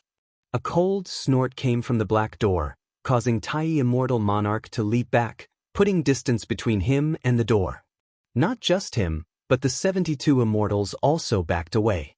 The black door opened with a roar. Inside shone a silver light, revealing a majestic figure within. No one could clearly see his true appearance. He seemed to be wearing a wide robe with 3 heads and wild long hair, resembling a Rakshasa, horrifying and terrifying. When everyone saw this figure, they only felt an endless cold force hitting them, making them feel as if they were in a freezing cellar. Their greatest fear was losing control over their own bodies. No divine sense. No mana. No strength. It was as if their souls were detaching from their bodies, and even their souls could not move freely. And Zizai and Zhuang Xian felt this too, their eyes widened, cold sweat streaming down their faces. Their gazes were fixed tightly on the mysterious figure within the black door. In broad daylight, the mysterious figure standing in the silver light appeared so terrifying, bringing an extreme sense of horror and oppression to everyone. The great cultivators who had come to support were also petrified upon seeing him. For a moment, the heavens and earth fell into a bizarre scene, as people continued to fly in and then stopped, staring blankly at the black door like all the others. Lin Songhai seemed to have been drained of all energy, his arms hung down, his entire body swaying precariously, yet the black aura held him aloft, preventing him from falling. He only felt his eyelids were so heavy, trying hard to keep them open, his gaze landed on Zhuang Xian down on the ground afar. Looking at Zhuang Xian, images from the past similarly flashed through his mind. Brother Lin, seeking the root of disaster is a form of escapism. Do what you can do, that is enough. Zhuang Xian's words echoed in his ears, a self-mocking smile tugged at his mouth. Indeed, it was a form of escapism. Lin Songhai knew he was never a good person, helping mortal spirits was merely to fill the inner terror and unease, thinking that by doing so he could balance merit and sin, in line with the heavenly Tao. But now he no longer believed in the heavenly Tao. He wanted to believe in the eternal path. He prayed in his heart to the eternal deity, asking to kill everyone present, but not to kill Zhuang Xian. He never believed in the existence of true good people until he met Zhuang Xian. Originally from Wushi, Zhuang Xian could have enjoyed everything, yet he insisted on journeying the world, enduring so many hardships, doing good deeds that offered no reward. Zhuang Xian, standing behind Zizai, saw Lin Kanghai's gaze and understood his eyes. But now he was powerless to resist, and compared to Lin Songhai, he was more worried about the calamity the mysterious figure inside the black door might bring. If you find any errors, ads pop up, ads redirect, broken links, non-standard content, etc., please let us know reports so we can fix it as soon as possible.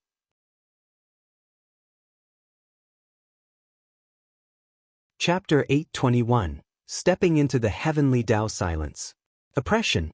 Dust swirled in the sky, all the great cultivators were frozen in place, fearfully watching the mysterious figure in the darkness, feeling a danger more terrifying than death approaching. Zhuang Xian struggled to control his body, but unfortunately he couldn't do it at all. Looking at the mysterious figure inside the black gate, his fear had been suppressed, replaced by anger. Wisps of aura leaked from his body, transforming into golden energy, gradually forming the shape of the supreme Tao mixed yuan plate behind him, not as massive as during his battle with Lin Songhai, but still exuding an unshakable momentum. With the appearance of the supreme Tao mixed yuan plate, Zhuang Xian was delighted to find he had regained some strength and could control his body. Instinctively, he wanted to step forward, but a hand suddenly pressed on his shoulder, pulling him back. The sudden yank made his heart jump wildly, and he instinctively turned his head to look, his eyes widening, filled with surprise. "Ancestor!" Zhuang Xian instinctively uttered. Hearing this, Zizai standing at the front felt a surge of spirit. Zizai, unable to look back, felt all pressure in his heart vanish upon knowing the ancestor had arrived, looking once more towards the mysterious figure within the black gate, filled with anticipation. Guan, clad in white, stood beside Zhuang Xian, his left hand resting on Zhuang Xian's right shoulder, the wind and waves between heaven and earth blowing his black hair, his extraordinarily handsome face calm. "Ancestor, you are here." Zhuang Xian, barely suppressing his excitement, raised his hand to salute Guan. Guan looked at the black gate and said, "Choices and separations are experiences everyone undergoes. Are you truly ready?" Zhuang Xian's face turned serious, saying, "I have long been ready." He then looked forward, Suddenly realizing something amiss, everyone was staring at the black gate. Apart from himself and Nzizai, no one seemed to notice Gu An's arrival. Plenty of people saw Lin Songhai, yet after only glancing at Guan twice, he closed his eyes, his breaths weak, teetering on the edge of slumber. Zhuang Xian scanned around, his heart stirring with a storm, only now realizing that though the ancestor stood by his side, if not gazing upon the ancestor, one couldn't sense his presence at all. The immortal gods and great cultivators' attention was entirely on the black gate, oblivious to the ancestor's advent. Zhuang Xian couldn't help but feel a sense of anticipation. Within the beginningless, every disciple knew the ancestor was the mightiest, surpassing even the immortal gods, yet none could definitively describe his strength. Cultivating the supreme Tao mixed yuan plate had allowed Zhuang Xian to perceive the ancestor's unfathomable depths. Now he was suddenly curious about the strength of the ancestor's supreme Tao mixed yuan plate. At this moment, the mysterious figure within the black gate lifted its right leg, ready to step out. Infinite Divine Spirit, Miaozhen Daluo Immortal Realm Perfection 0/0/0, Guan performed life-span detection on the mysterious figure. Noticing it had no lifespan, his interest waned significantly. The Infinite Divine Spirit, from Eternal Tao Extreme, represented a great Tao force. Previously, Emperor Join from Eternal Tao Extreme sought to capture Lu Qiuxian, causing Guan to begin focusing on this force. Though Eternal Tao Extreme hailed from chaos, they could infiltrate all heavens and myriad realms through the Great Tao River. Over the long years, Lin Songhai was not alone in being beguiled. Many others were like him, some captured by the Celestial Court, others stepping into the Eternal Light Gate, detaching from the Heavenly Tao. The reason this Infinite Divine Spirit dared to manifest in the Celestial Spirit Great World was due to the Celestial Court being occupied with combating the Dark Heavenly Court. Moreover, his target wasn't Lin Kanghai's rescue. He aimed at Tai Immortal Monarch and the 72 Immortals of Jin Dong. Eternal Tao Extreme not only enjoyed recruiting gifted beings bound by destiny of Heavenly Tao but also loved capturing the Celestial Court Immortals. The Infinite Divine Spirit, although a being of Miaozhen Daluo Immortal Realm Perfection, bore a power not inherent to him, temporarily granting him strength comparable to Tao Extreme Daluo Immortal. He hadn't truly entered the Heavenly Tao yet, only by stepping through the Black Gate would he be considered fully inside.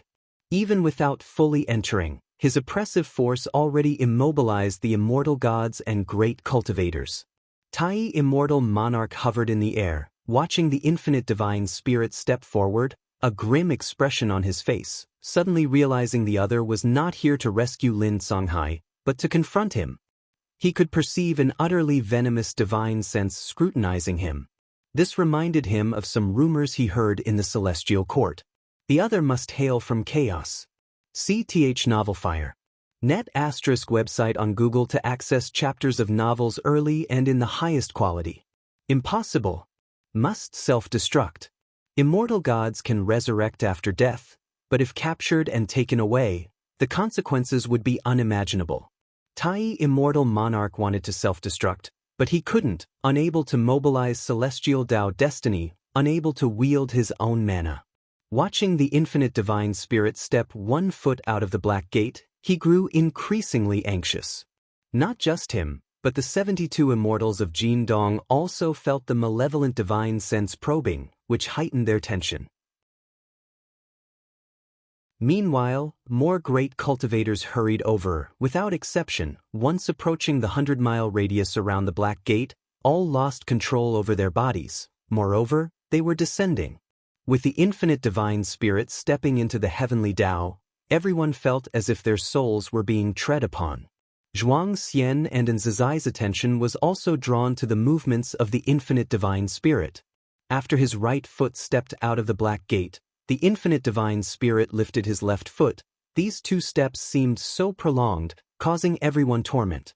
When the Infinite Divine Spirit stepped out of the Black Gate, his true body still hadn't been revealed, remaining so pitch black, merely flames igniting around him, distorting the surrounding space. As the flames dissipated, the oppression on everyone constantly heightened.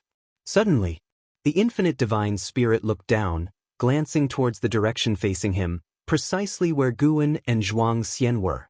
Those with their backs to Guan couldn't turn, yet those ahead of him among the great cultivators followed the infinite divine spirit's gesture and spotted Guan. They couldn't see Guan's true visage, only seeing a white-clad man, his face blurred. The infinite divine spirit murmured in doubt, clearly surprised by Guan's existence. Before crossing the black gate, he couldn't perceive Guan's presence. The reason for his slow movements was to sweep through the celestial spirit great world, determining it was free of danger before stepping in. Upon entry, he sensed a new presence in this great thousand world, and all the world's cause and effect altered, with obscure regions everywhere, making it unseeable. Unable to discern Guan's cultivation level, he dared not advance further. And Zizai, Zhuang Xian watched the infinite divine spirit focus on their direction, breath held tight, exceedingly nervous. Just seeing the infinite divine spirit stand in the air induced terror. Difficult to imagine the dreadful power contained within this figure. Who are you? You lack celestial court destiny. The infinite divine spirit's voice sounded again, cold in tone, hoarse and chilling. Upon hearing this, the previously tense Tai immortal monarch and 72 immortals seemed to realize something. All felt relieved and revealed mocking smiles, watching the infinite divine spirit like vermin. If you find any errors, ads pop up, ads redirect, broken links, non-standard content, etc., please let us know reports so we can fix it as soon as possible.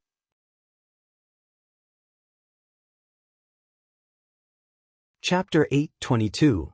Myth appears. The question from the infinite divine spirit made the eyes of the great cultivators, who were immobilized, sparkle. Although many among them could not turn their heads to look at Guan, judging from the words of the infinite divine spirit, it seemed that a mysterious powerful figure had arrived. In any case, the presence of the infinite divine spirit made them feel extremely dangerous. If such an existence met its match, they would have a slim chance of survival. Zhuang Xian's heart raced, nervously waiting for the ensuing battle. After a brief moment of unease, Zizai's mindset returned to calm. He was initially nervous because of the instinctive reaction to the power of the infinite divine spirit. After calming down, he believed the infinite divine spirit was doomed. No one is a match for the ancestor. His gaze, although not as aggressive as that of Tai immortal monarch and other immortal gods, still made the infinite divine spirit uncomfortable. Did these ants think he would die? The infinite divine spirit thought displeased. Seeing Guan not responding, he immediately took a step back. However, an invisible barrier at the black gate blocked his steps, preventing him from entering. He was separated by just one door, yet he couldn't cross it, completely trapped within the heavenly Tao. The infinite divine spirit was greatly alarmed. Without a word, he leaped up, unleashing terrifying mana that plunged the entire celestial spirit great world into darkness. Everyone was startled by the sudden change, and at that moment, Guan raised his hand and grabbed across the void, making the dark celestial vault suddenly brighten. Lin Songhai, who was floating in the air, fell to the ground, and the black gate turned into black mist, vanishing without a trace. The terrible pressure enveloping the world disappeared, and everyone felt as if they had landed, regaining control of their physical bodies. The light and darkness changes just now made everyone a bit dazed. At a glance, the figure of the infinite divine spirit was already gone.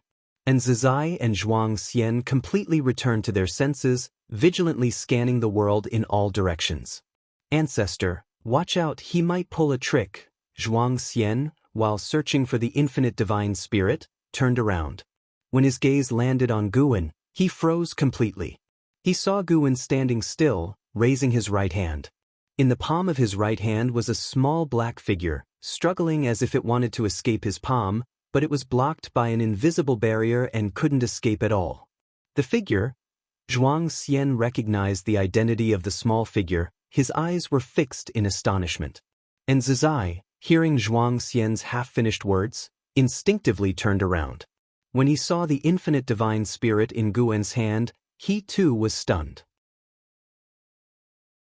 The divine senses of Tai immortal monarch and the 72 immortals of Jin Dong scanned faster, confirming that the infinite divine spirit had disappeared. They then looked at Guan and, like Zhai and Zhuang Xian, were stunned. The world was silent, and more people noticed the abnormality of the immortal gods. They followed the gaze of the immortal gods, and with their vision even 100 miles away, they could see the infinite divine spirit in Guan's hand. The sight was unforgettable for them. The great cultivators from various sects stared at the infinite divine spirit captured by Guan, all wide-eyed, even gasping in disbelief. Lin Songhai, who had fallen into the ruins, struggled to get up. From his position he had a clear view of Zhuang Xian. His gaze was equally drawn to Guan. Even though he had lost his qi power and his senses were blurred, he could still barely see Guan's hand clearly. His eyes widened suddenly, his whole body trembling, unable to believe what he saw. How could this be? Lin Songhai trembled all over. The aura of the infinite divine spirit was so powerful before, even the immortal gods were suppressed. How could it be captured by someone?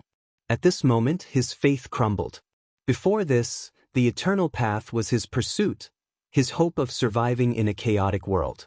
He believed the eternal path was stronger than the heavenly Tao, that eternity was the most meaningful pursuit. He never imagined the deity of the eternal path would fall, and without any resistance. Kneeling in the ruins, his whole being seemed to have been drained of his soul. Guan stood in place, letting all the great cultivators witness this scene. He wanted the world to know that the eternal Tao extreme was nothing more than this. The reason for doing this was because the eternal Tao extreme would not give up and would later delude people. See Tich Novel Fire. Any *T website on Google to access chapters of novels early and in the highest quality. Seeing the previously invincible infinite divine spirit struggling in the hands of that mysterious white-robed man, everyone felt absurd and unbelievable. After the intense visual impact, unlimited curiosity surged in their hearts. Who is this person? Some great cultivators who knew of Zhai became excited, thinking of a mythical figure. Guan stood in place for a while, then retracted his right hand and disappeared from there. As soon as he left, everyone's emotions were completely released. Hiss, is it over just like that? If it weren't for the earlier suppression, I would have thought it was an illusion. So strong, myths are true after all? Indeed, when the world faces peril, that being will take action. He doesn't enjoy worldly power, hiding to cultivate. This is a true immortal god. The world owes Wuxia one more debt of gratitude. If that demon had acted just now, it might have turned the celestial spirit great world to dust in an instant. The great cultivators were in heated discussions, and those unfamiliar with Guan's identity understood as well, feeling a brand new emotion surge within. The myths of Wuxia, they had heard countless times. Ancestor Master Wuxia was an incredibly distant presence in their hearts. Hearing these wonderful stories again, they would be excited, but after a while, they became numb. Now, when people mentioned Ancestor Master Wuxia, their feelings did not change because they had never seen Ancestor Master Wuxia and did not know how strong he really was. Now, witnessing Ancestor Master Wuxia easily suppress the infinite divine spirit, they felt shock. After the shock came a long-lost sense of excitement, probably even worship. Zhuang Xian listened to the uproar from all directions and returned to clarity, turning to look at Lin Songhai. He saw Lin Songhai standing lifelessly on the ruins, immediately flashing beside him. "Hand over that demon artifact," Zhuang Xian said with a complicated expression, drawing a treasure sword from behind him. Lin Songhai, with a dull expression, raised his right arm. A black flag flew out of his sleeve, which Zhuang Xian caught. Zhuang Xian scanned the black flag with his divine sense, confirming that the souls were still inside, and breathed a sigh of relief. "We were once old acquaintances, your mistakes cannot be forgiven. The Heavenly Spirit Tao Alliance won't let you go, nor will the aristocratic families and sects behind these souls. I'll end it personally for you to suffer less. I hope you won't walk this path again in your next life." Zhuang Xian spoke, raising the sword in hand, ready to slay Lin Songhai.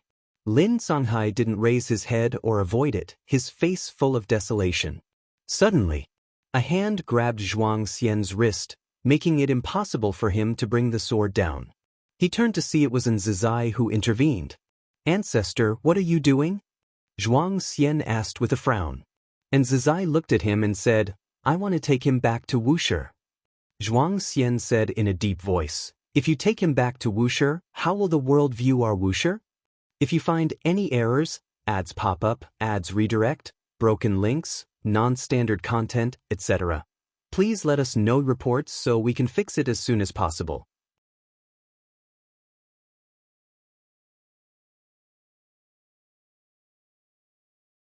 Most beings who joined the Eternal Tao extreme ended up worse than death, with only a scant few capable of becoming eternal divine spirits.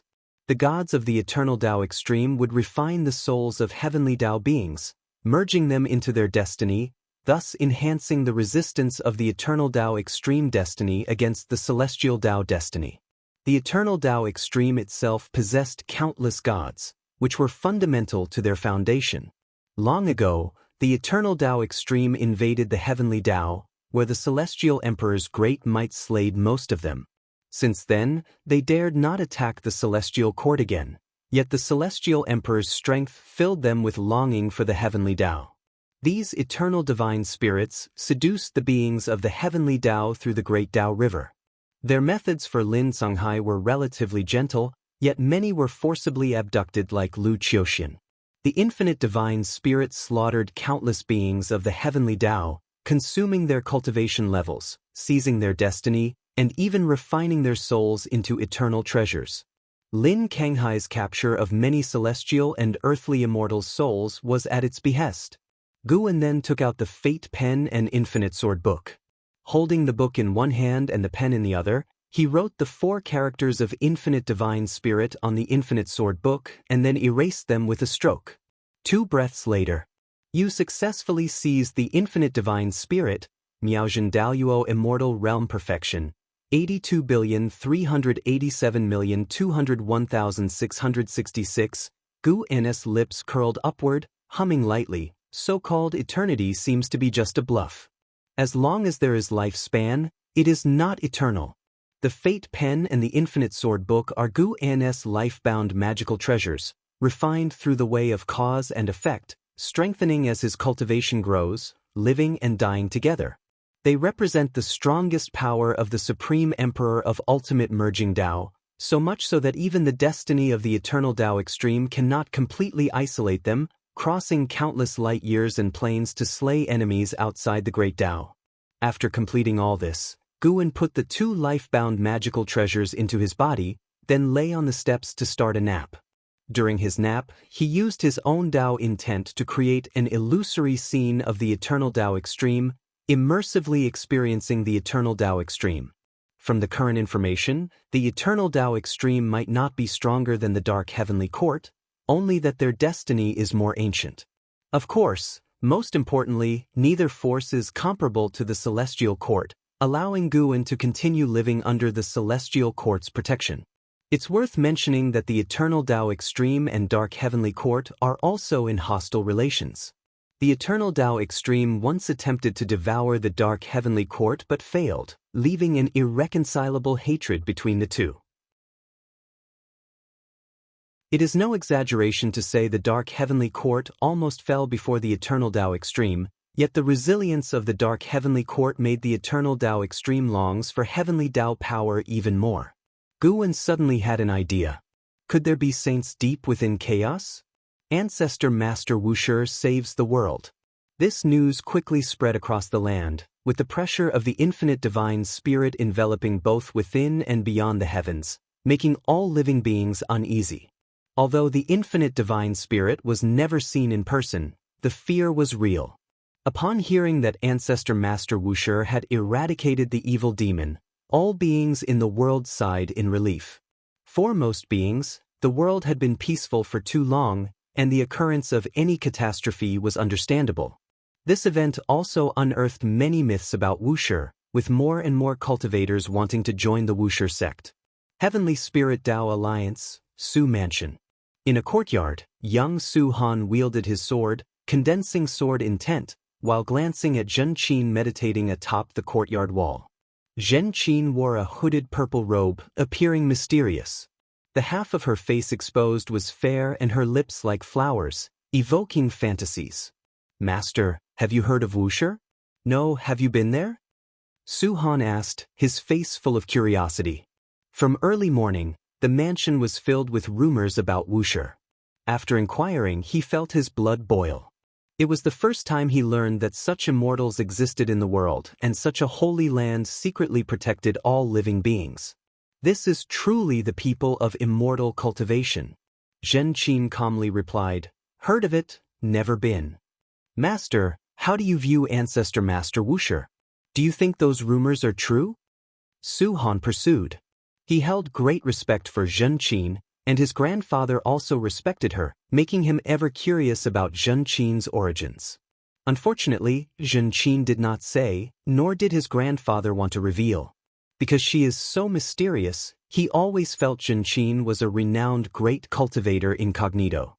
Many storybooks contain such characters, suggesting he is the protagonist, attracting such a great cultivator to support him, or so he thought.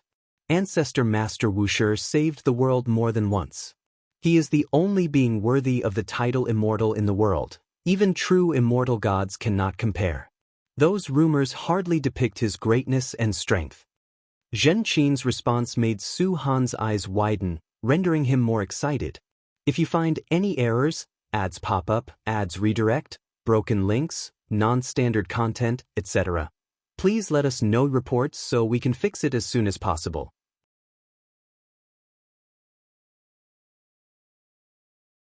Chapter 824, Reincarnation Battle. "Master, do you hold the Ancestor Master Wuxia in high regard?"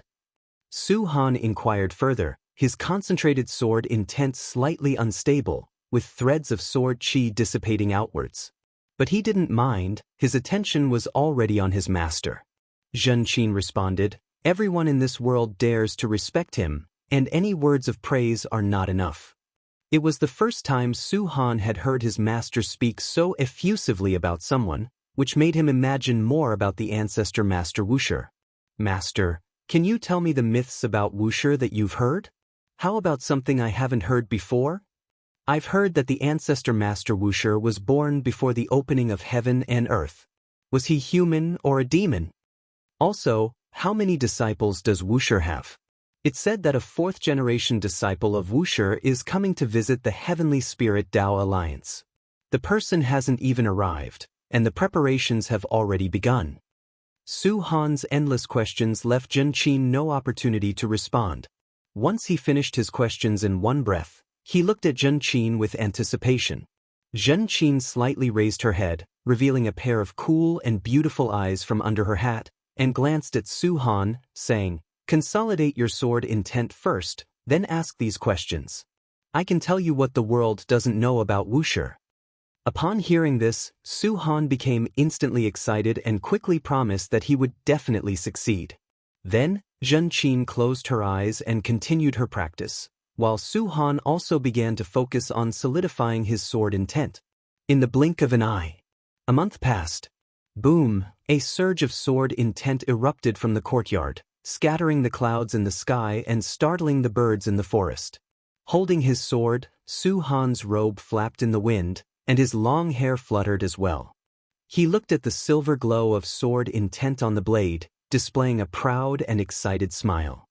He turned to look at Zhen Qin, who was meditating on the courtyard wall, and said, "Master, I did it. You can't forget what you promised me." This situation was not unique to the Su mansion. Countless young cultivators across the world were infatuated with and obsessed with the Ancestor Master Wuxia. They wanted to learn about Wuxia and join him.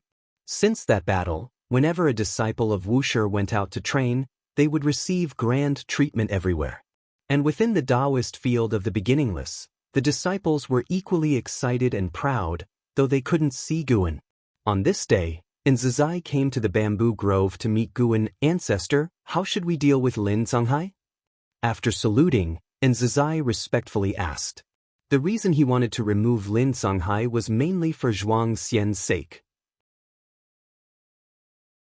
He feared that Lin Kanghai's death would become a thorn in Zhuang Xian's heart.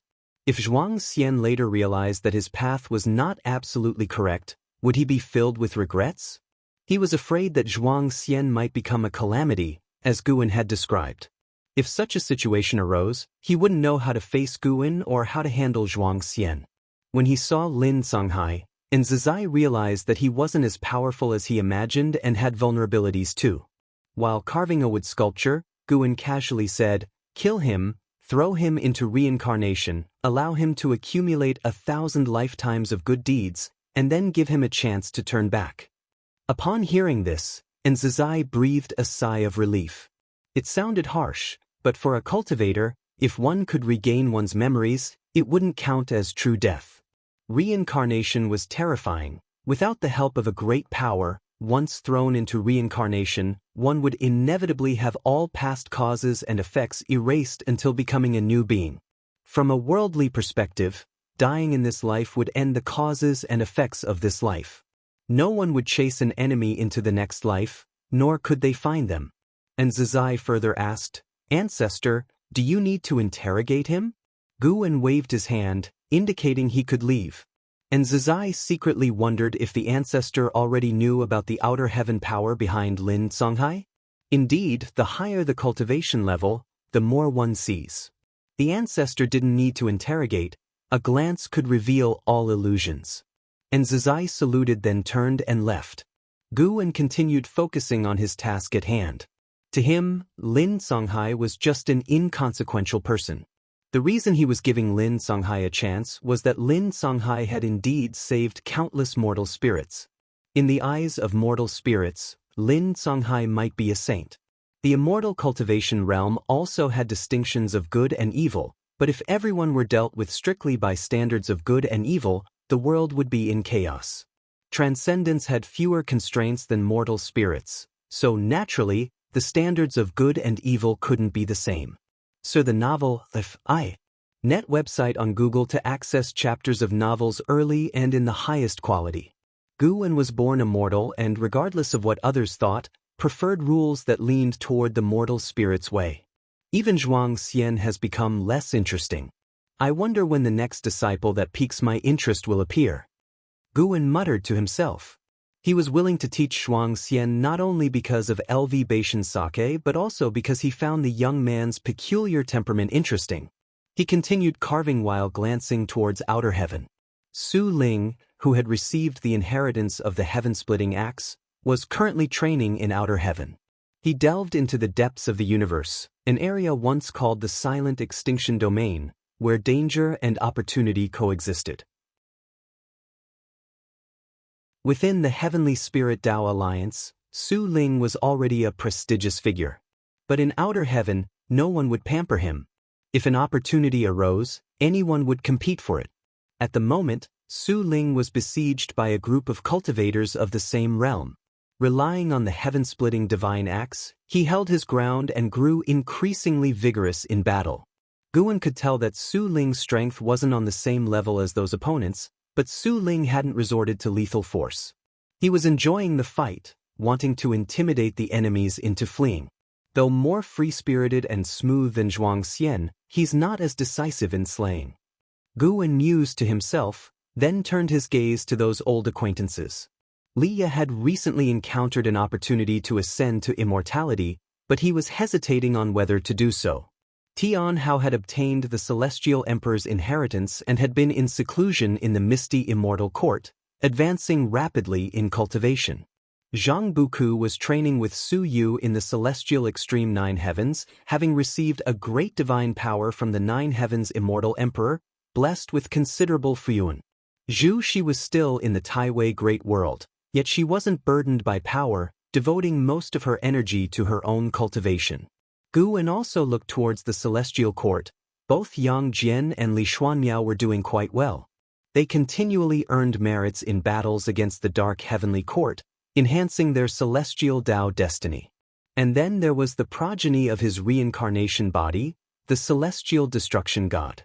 Regarding the Celestial Destruction God, Guan had no intention of acknowledging him. Still, since the origins of the Long family's cause and effect were linked to him, he wouldn't hesitate to lend a hand occasionally.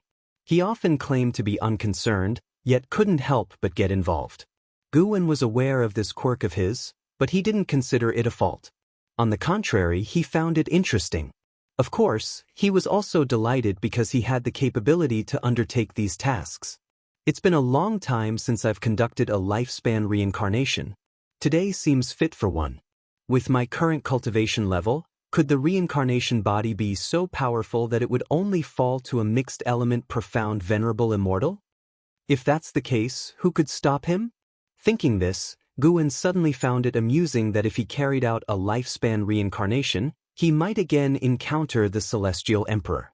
In the past, he would have dreaded such trouble. But now, he even felt a sense of anticipation. Dueling with the Celestial Emperor in reincarnation? Interesting. If you find any errors, ads pop up, ads redirect, broken links, non-standard content, etc., please let us know reports so we can fix it as soon as possible.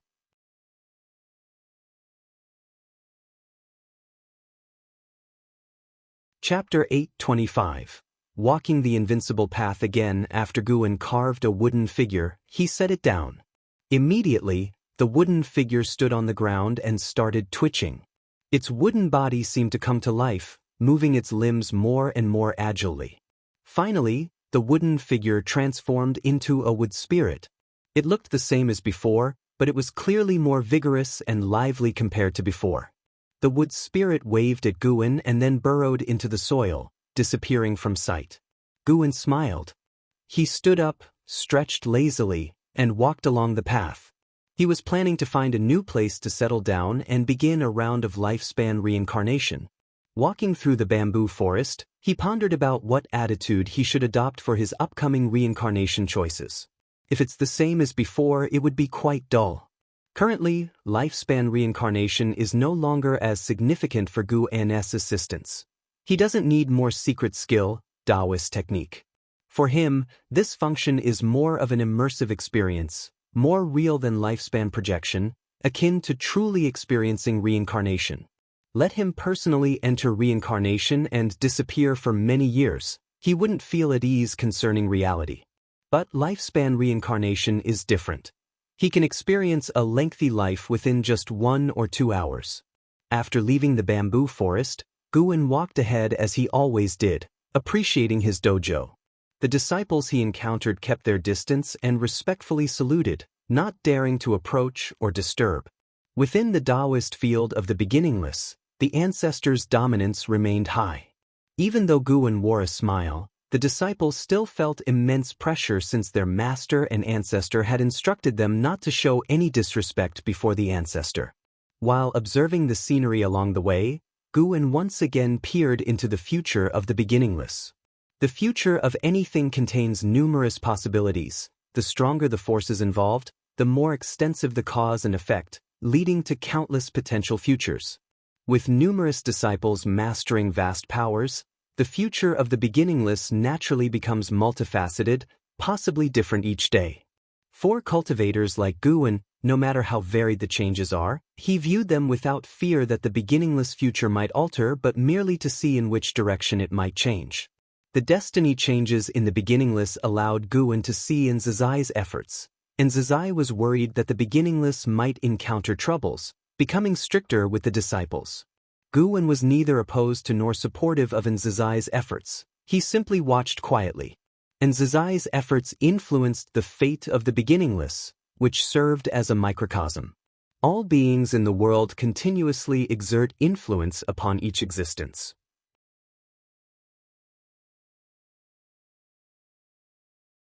Guan was not surprised. He chose Taiwei Earth Core initially to see if Extreme and Zhu she could interact. At age 9999, you felt your power on the verge of exploding, entering a profound mystery state to perceive Extreme Dao combat technique, condensing Extreme Dao fruit, eventually shattering the spirit stone and transforming into a human form, astonishing the holy court cultivators guarding around you. You chose a name for yourself, Extreme. In the same year, Shengtian visited, and you grew fond of her. You did not refuse her invitation to explore Taiwei Earth Core with her.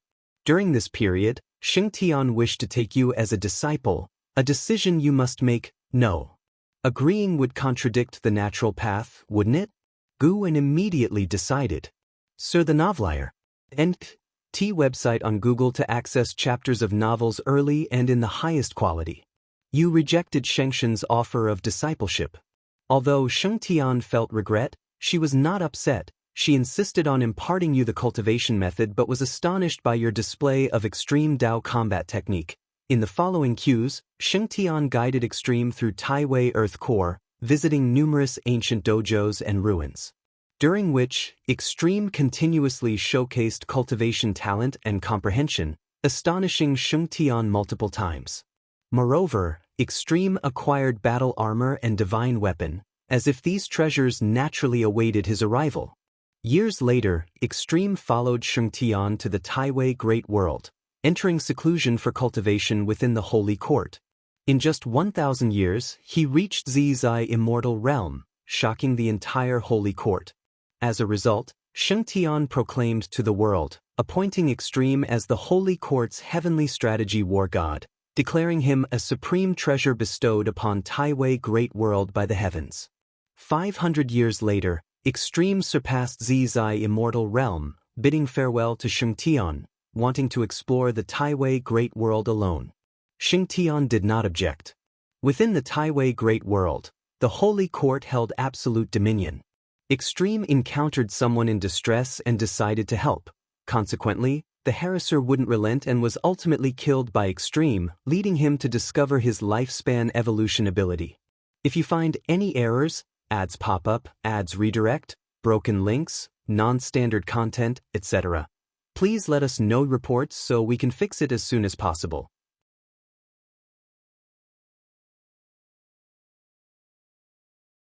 Chapter 826. Time-Space Technique. JIS experiences in the Taiwei Great World were quite diverse, with various enmities frequently arising. Some admired him, but strangely, when faced with women's confessions, he didn't even give Guan a chance to choose, directly rejecting them while hesitating over matters like killing, accepting a mentor, or pleading for others. Aside from emotions, Guan had no choice in JIS other affairs, which made his experience rather enjoyable. For now, JIS' personality wasn't considered gloomy. He bore no grudges and would make many friends. Even just reading about him, Guan could imagine the image of a heroic prodigy full of pride and ambition. Moreover, JIS' actions were upright and forthright, succumbing to flexibility rather than force. The more enemies he had, the more excited he became. If enemies pleaded with him, he would hesitate. There were also a few times when Ji hesitated and was attacked by enemies, but he never took it as a lesson. Even if he was ambushed, he could teach his enemies a painful lesson. SAR the Novel Fire. Net website on Google to access chapters of novels early and in the highest quality. By the time Ji reached 100,000 years old, he had already attained the realm of heaven-encompassing free immortal, becoming the undisputed foremost prodigy of the Taiwei Great World. Ultimately, Ji left the Taiwei Great World, setting out alone to explore the outer heaven. It was the inevitable path to attaining the Tao, and Sheng Tian did not stop him, even looking forward to it. It seemed Sheng Tian regarded Ji as a potential successor, pinning high hopes on him. After leaving the Taiwei Great World, Ji first arrived at the path of the Great Tao. Upon arrival, he encountered the Taoist emperor, who was of the same realm. Ji directly invited him to a duel and eventually defeated him, helping him heal before moving on. Guan felt that Ji's cultivation speed was swift, but Ji hadn't used his lifespan to evolve his capabilities. He had killed too few enemies. Ji bore no attachments and did not hide his cultivation level, so few dared to scheme against him. Most battles arose from treasure disputes, never reaching the point of a killing blow. Until Ji was 150,023 years old, Guan raised an eyebrow. At 150,023 years old, you encountered a great battle where hundreds of cultivators besieged a single person. Among them were Taoist emperors and primordial Tao emperors. Seeing that they were all of the same realm, you took interest and began to watch. Ultimately, you witnessed that person repel hundreds of enemies, recognizing them as the strongest person you've ever met of the same realm. You went forward to invite a duel and gave them time to restore mana and heal. Could this person be the reincarnation of the Celestial Emperor? Guxuanyu could fight the Celestial Emperor to a standstill. Of course, before the final battle, the Celestial Emperor likely held something back, so in Gu An's eyes, Guxuanyu's combat talent was not as strong as Jis. Among all Gu An's reincarnation bodies, Jis' combat talent was the strongest. Not only could he sweep through those of the same realm, but he could also fight those of higher realms. At 150,043 years old, that person had recovered, stood up, and called out to you, willing to fight you. You engaged in a grand battle that lasted 7 days and nights, with you ultimately winning. You did not kill them. You put away your divine weapon, praised that they were the most powerful opponent you've encountered, but the other was in a daze and did not respond. Seeing this, you did not console them but provoked them, hoping they would exhibit even stronger abilities next time. This rekindled their fighting spirit. Through some exchanges, you learned their name, Taihao. It was indeed Taihao. Although Guan had speculated, he didn't expect Jis' talent to be so remarkable that he could defeat the reincarnation of the Celestial Emperor. However, the specifics would only be clear after inheriting memories. What if this Taihao hadn't inherited the Celestial Emperor's techniques, making their strength inferior to the Taihao that Guxuanyu encountered? After this battle, they agreed to meet again in 1,000,000 years. Ji continued to travel alone. Through countless battles, Jis' reputation continued to rise. Although he lacked special destiny, he could suppress both the Taoist Emperor and Primordial Tao Emperor. His talent was so impressive that major powers began to court him, but Guan rejected them all. The more rejections there were, the more trouble arose. Ji faced an assault from an emperor clan of the Primordial Emperor domain, with an innate golden immortal leading them. Even so, he managed to escape unscathed. The good times didn't last. The heaven-balancing golden immortal from that emperor clan made a move. Ji fought with all his might. On the brink of death, he unleashed the extreme Tao combat technique, severely injuring the heaven-balancing golden immortal. Taking advantage of their shock, he escaped into the Great Tao River, narrowly avoiding disaster. Daring. Quite the ferocity. In Gu An's view, it was impossible for a heaven-encompassing free immortal to defeat an innate golden immortal, let alone injure a heaven-balancing golden immortal. It was simply illogical. But the injuries from this battle were severe as well. Ji recuperated in the Great Tao River for 10,000 years before barely managing to eliminate the leftover mana of the heaven-balancing golden immortal, enhancing his physique. Though he recovered, Ji was lost. He couldn't find a way out within the Great Tao River.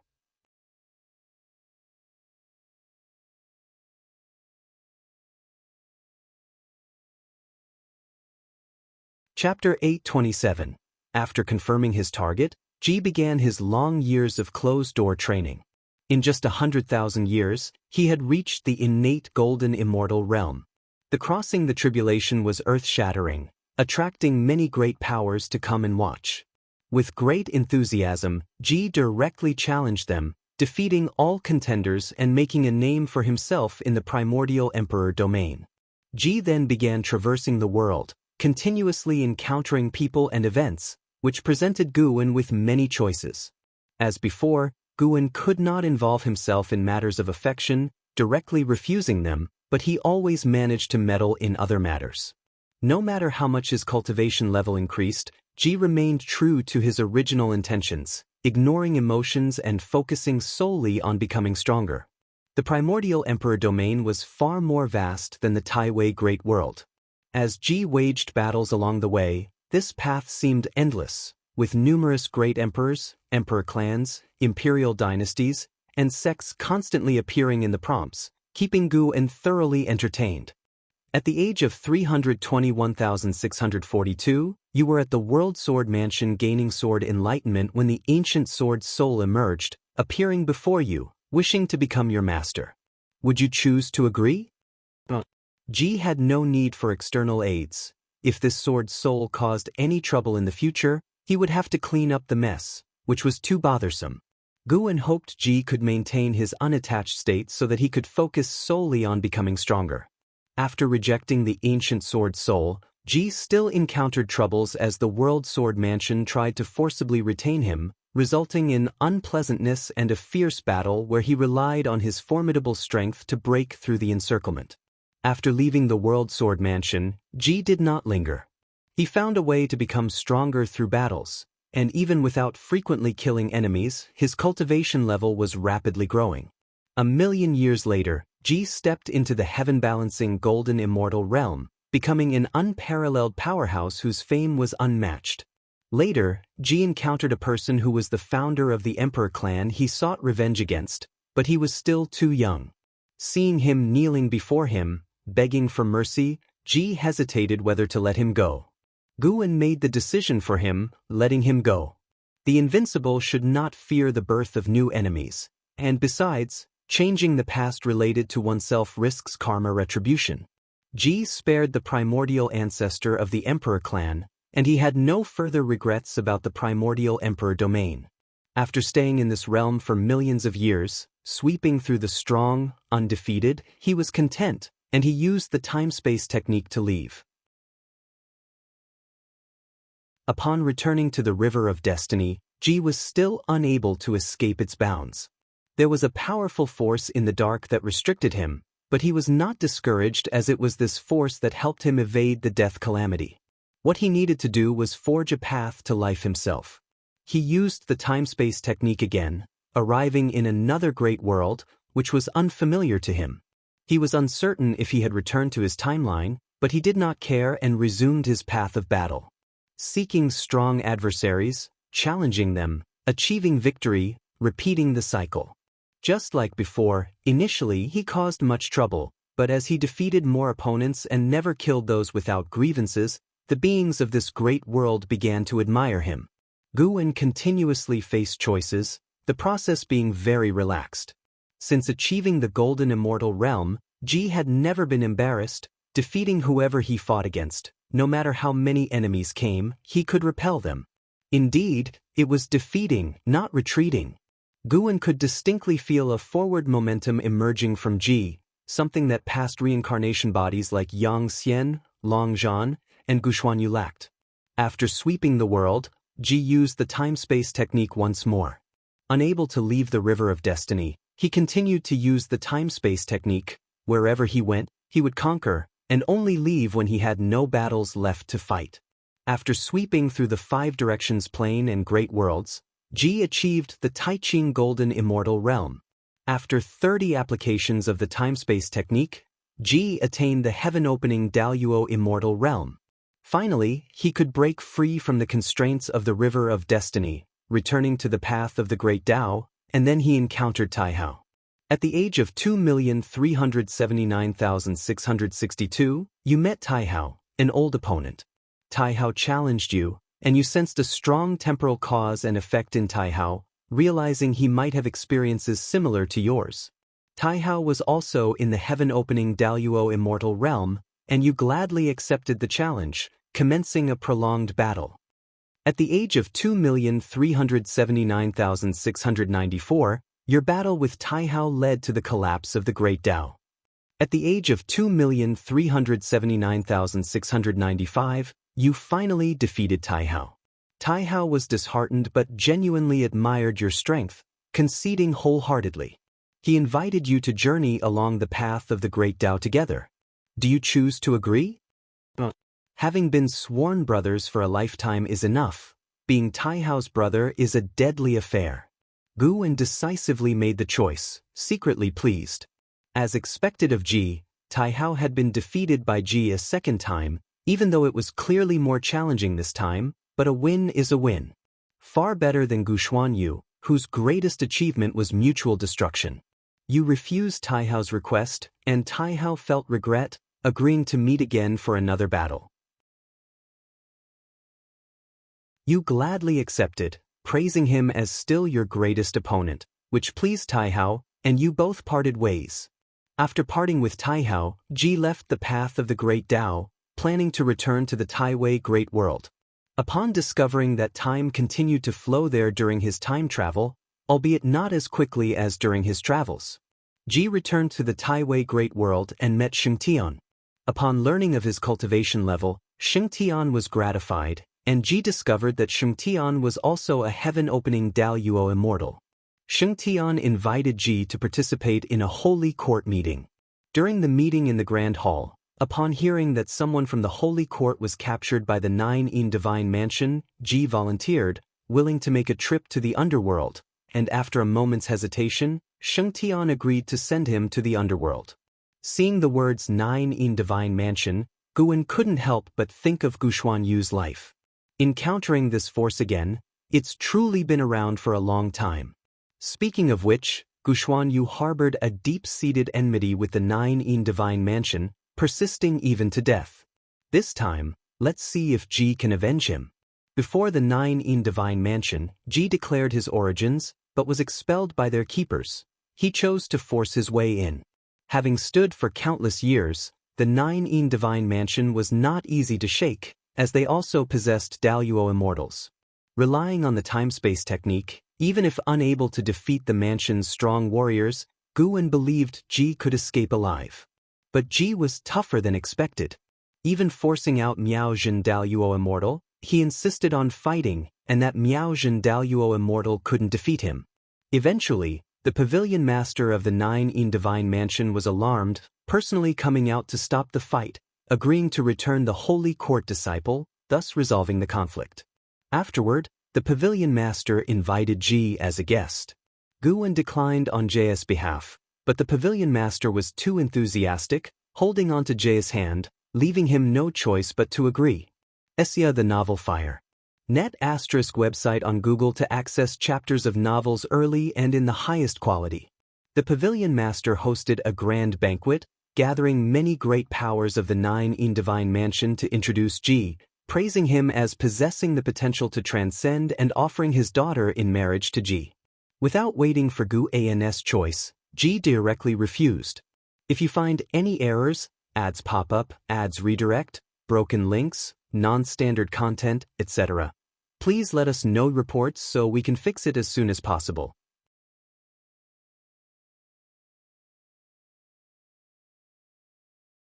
Chapter 828. Breaking through the celestial court, the gentle breeze blew from the lake, causing Guan's black hair to sway. He watched as Ji emerged from the 9 Divine Mansion, a smile naturally appearing on his face. The pavilion master truly harbored ill intentions. After being rejected by Ji, he immediately ordered an assault on him. The so-called grand feast was actually a hidden trap.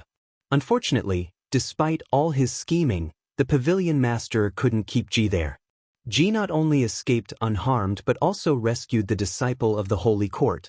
Upon returning to Shengtian, Jis' performance greatly satisfied Shengtian, who directly appointed him as the holy court's undefeated war god, allowing him to enjoy the holy court's destiny perpetually. In the same year, Shengtian bestowed upon Ji an opportunity to ascend to immortality, causing Ji to hesitate. Guan declined on his behalf. The celestial court was filled with celestial Dao destiny, and the heavenly Dao was one with the celestial emperor. Guan didn't want him to be seen through by the celestial emperor. Shengtian felt regret over Jis' rejection but didn't force the matter. Less than a century after staying in the holy court, Ji couldn't suppress his battle intent. He bid farewell to Shengtian and embarked on the path of conquest again. He began to travel across the 3,000 great worlds, occasionally using the time-space technique to traverse the past and future. After leaving legends in the 3,000 great worlds, Ji ventured into various major domains.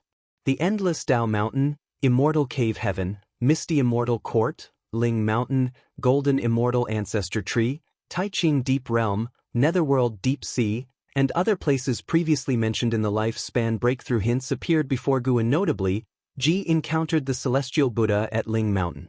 The Celestial Buddha seemed to have something to say to him but hesitated. This made Guan speculate that he might have thought of the Emperor of Eternal Life. Ultimately, Ji and the Celestial Buddha did not form a close relationship. After staying at Ling Mountain for several months, Ji left. Millions of years later, Ji achieved the Miao Zhen Daoyuo immortal status. 100 million years later, under the siege of many Daoyuo immortals, Ji broke through to become a Dao Extreme Daoyuo immortal during battle, attracting the arrival of the Celestial Dao Venerable. The celestial Tao Venerable wanted to take Ji as a disciple, but Guan declined on Jis' behalf. Even if Ji were to be killed by the celestial court now, he had lived enough. Fortunately, under the watchful eyes of the crowd, the celestial Tao Venerable did nothing improper. After being rejected by Ji, he left without a word. J's fame spread completely. In front of the celestial Tao heroes, he announced he would go to the endless Tao mountain to preach. During the subsequent preaching, Ji surprisingly created a unique great Tao destiny, naming it the Extreme Battle Emperor. It was recognized by the 3,000 Great Tao, its destiny imprinted on the path of the Great Tao, and Ji took the opportunity to describe the method of proving the Extreme Battle Emperor. Guan couldn't help but raise an eyebrow at this point. Ji actually created a great Tao destiny as well. If so, doesn't that mean he pioneered two kinds of great Tao destiny on his own? Is that even possible? Guan pondered, and at the same time, his life continued. After establishing the Extreme Battle Emperor, his opponents became fewer and fewer. Wherever he went, immortal family great powers invited him as a guest, which allowed Guan to witness scenes of harmonious conversations. Unfortunately, no one will always have smooth sailing. At the age of 2,532,167, one immortal god blocked your path. This immortal god called himself Son of Heaven Jueni, wanting to experience the power of the Extreme Battle Emperor. You chose to fight and easily defeated Son of Heaven Jueni. You did not kill Son of Heaven Jueni, but his departing gaze made you somewhat uncomfortable. Upon seeing this hint, Guan knew that Jis' destined calamity had arrived. No seeker could avoid the celestial court after becoming powerful. Guan's reincarnation body could not live forever. He would eventually die, and within the heavenly Tao, death could only occur at the hands of the celestial court. Ia the Novel Fire.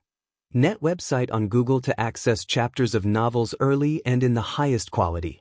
Son of Heaven Jueni, Guan glanced over, seeing Son of Heaven Jueni cultivating within the celestial court, who was now also at the Tao Extreme Daoyuo Immortal cultivation level. Among many sons of heaven, Son of Heaven Jueni's authority wasn't large, but his talent was outstanding. Guan only took a glance and didn't resolve to deal with Son of Heaven Jueni ahead of time, despite the experiences from lifespan reincarnation. After defeating Son of Heaven Jueni, Ji continued his travels. The Tao Extreme Daoyuo Immortal cultivation level allowed him to overlook all living beings. Without considering the celestial court, not many great powers could rival him.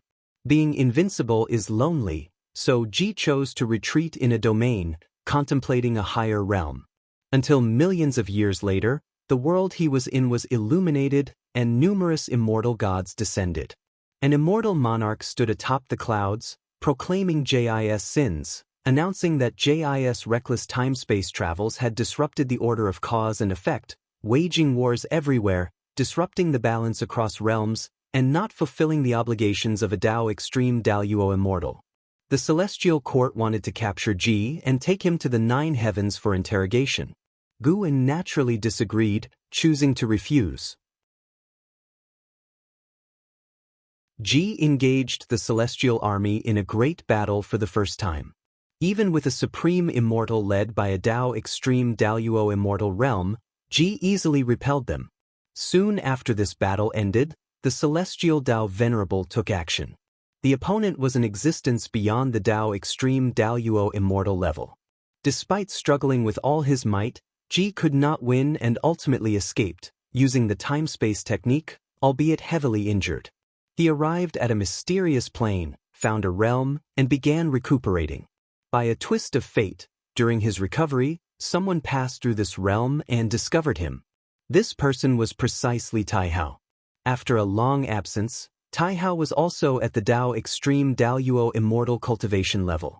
He was delighted, but upon learning of Jis' experiences, he too began cursing the celestial court and declared he would fight alongside Ji, deeply moving Ji. Guan sighed, thinking to himself, "Silly child, they are the leaders of the celestial court, deliberately coming to mess with you." Regardless of whether Taihao recovered his original memory, Guan already saw the ending. Ji and Taihao would die together. The celestial court didn't dare to deal with Taihao but would definitely create an opportunity for a one-on-one match between them. Guan continued to watch. After Ji recovered from his injuries, Taihao once again challenged Ji. As before, Ji laughed last, but this time, Taihao wasn't as disappointed. The two continued healing, agreeing to cause havoc in the celestial court once fully healed.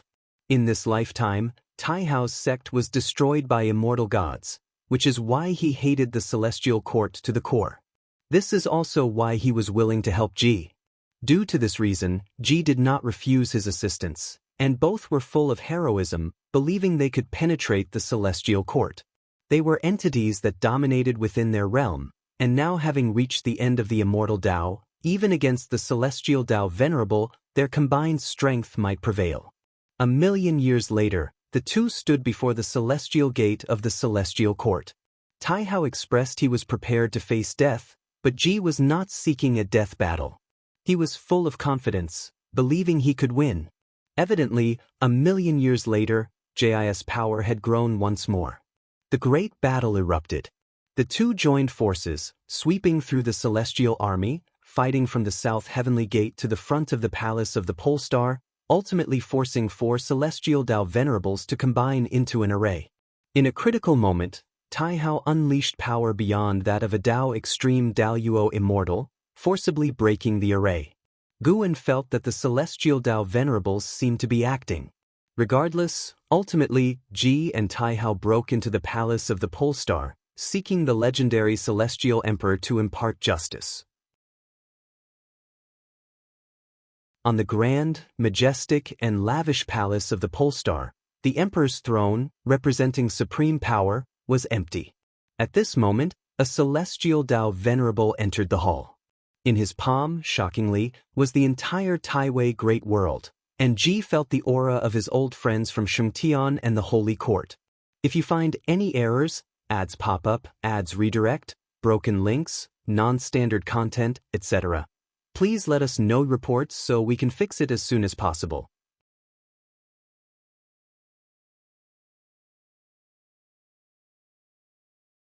Chapter 829. Guan's pursuit. Seeing the Holy Court captured, Guan saw the outcome. But ending life with this result isn't too bad. At least this lifetime has been exciting enough.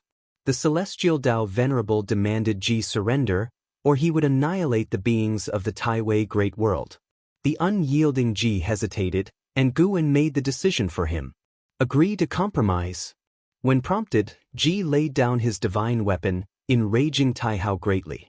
No matter how much Taihao tried to persuade, Ji refused to take up the divine weapon. Taihao declared their brotherhood severed, then went out to fight alone, leaving Ji surrounded by immortal gods. The celestial emperor truly knows how to play. Guan felt Ji must be extremely upset. Ji never thought Taihao was the celestial emperor all along. Ultimately, Ji was suppressed by the celestial Tao venerable. Due to his Vajra undying body, the celestial court cast him into the heavenly prison to endure endless torment. Seeing Ji not killed, Guan speculated it had something to do with Taihao. Unexpectedly, this lifetime hadn't yet reached its end. Guan continued to watch. Perhaps like Guxuanyu, Ji would escape the heavenly prison and cause havoc in the celestial court once more. During those years of suppression, Ji began comprehending the extreme Tao combat technique. His technique grew stronger, and Guan guessed the lifespan he stole from enemies in the past was unused until now, possibly relating to the destiny of the extreme battle emperor.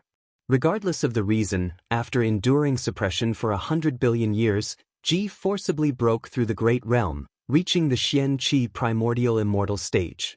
A terrifying celestial tribulation shattered the prison restrictions, allowing him to escape. Pent up for 100 billion years, his combat intent soared, astonishing the heavens and gods alike, causing cosmic phenomena across the 3,000 great worlds, Great Tao Domain, and the underworld. Ji then displayed his expertise, battling while crossing the tribulation, using heavenly thunder to fight. Under normal circumstances, one should not be disturbed during the tribulation. If mana and chi blood go chaotic, it might lead to demonic possession, followed by being obliterated by heavenly thunder. But Ji seemed unafraid of this, even showing the same in previous lifespans. With the cultivation level of Xian Qi Primordial Immortal, even the Celestial Dao Venerable wasn't his match. Guan saw in one prompt he punched a Celestial Dao Venerable to pieces, scaring all the immortal gods to retreat. Unfortunately, the foundation of the Celestial Court far exceeded Ji's imagination. A colossal hand traversing ages attacked. Ji was unprepared. The first strike made him lose his cultivation level, the second disintegrated his soul, body, and spirit. Reincarnation ends here. Guan closed his eyes, beginning to inherit Ji's memories. The surrounding spiritual energy surged towards him, but the dojo's plentiful spiritual energy merely stirred waves, not alarming the other disciples. The Taoist field of the beginningless had long expanded, with a special area for crossing the tribulation. The disciples were used to any disturbances. Experiencing Ji's life truly, Guan sensed a freedom other reincarnation bodies had never had, even describing it as carefree. Ji traversed the all heavens and myriad realms, ventured to the past, battled the future, reaching utmost pleasure. Most of his battles were crushing victories, with rare injuries in his life. This was the longest reincarnation Guan had experienced, unlike other reincarnation bodies who loved to cultivate in seclusion. Ji's life, always on the move, was far richer than others. The Taihao encountered in this life wasn't much weaker than the one Gushuan you met. While causing havoc in the Celestial Court, this Taihao displayed extremely fearsome power, even alarming Tsungtian. Tsungtian, the will of the heavenly Tao, Guan had heard of before but felt its power for the first time. That power belonged to the Supreme Emperor of Ultimate Merging Tao. Guan could confirm Tsungtian was the Tongxian Venerable Spirit of the Celestial Emperor. Yet Tsungtian appeared and vanished quickly, not affecting the battle, leaving a deep impression on Ji. Once the memory inheritance was complete, Guan opened his eyes, his gaze not so complex. After experiencing Ji's life, he had no regrets. Even dying in battle felt exhilarating. This life had enough battles and joy. CTH novel, F.I.R. at website on Google to access chapters of novels early and in the highest quality. Ji had hardly ever felt wronged. Even facing death, he bore it with pride. Although he never saw Xingtian in the end, Guan was not worried, for Xingtian was indeed Zhu Shi. If it were Zhu Shi with Guan present, she couldn't possibly die. Extreme Battle Emperor. Emperor Ji, why do they seem stronger than my primordial Tao Emperor? Guan murmured to himself, unable to hold back a smile. The Extreme Battle Emperor was the pinnacle of the combat path, whereas the primordial Tao Emperor was not just about combat but also comprehending the mysteries of reincarnation. The Extreme Battle Emperor was more suited for battle, while the primordial Tao Emperor for cultivation, each having their strengths. What truly intrigued Guan were the worlds Ji had visited. Some places seemed not to belong to the heavenly Tao. Could they be chaos? These unheard-of worlds fueled Guan's anticipation for the great Tao. Reaching the edge of the great Tao and one's limits too early would be dull, wouldn't it? Than simple human desires, Guan anticipated and pursued grander things. He wished to become an invincible one like the Celestial Emperor but would not be content with just that.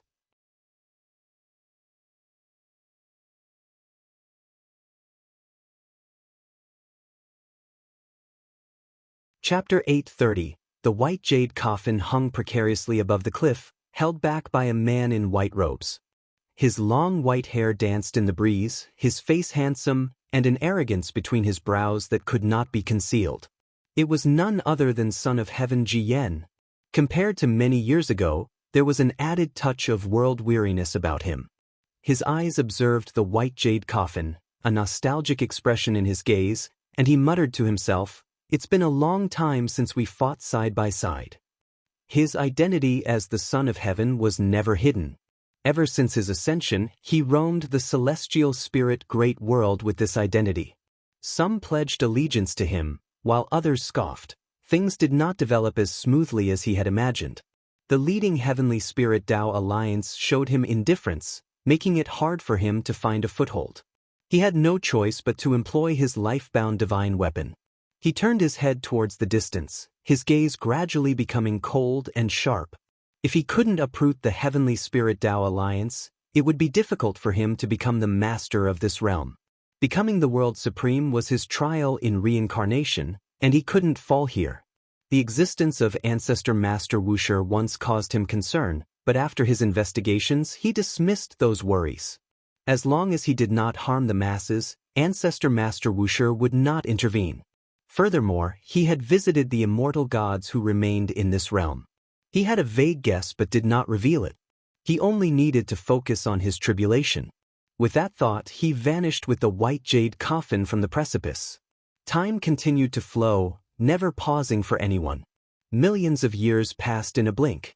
The dark heavenly court was eventually repelled by the celestial court, and the celestial Tao destiny of the 3,000 great worlds began to rise.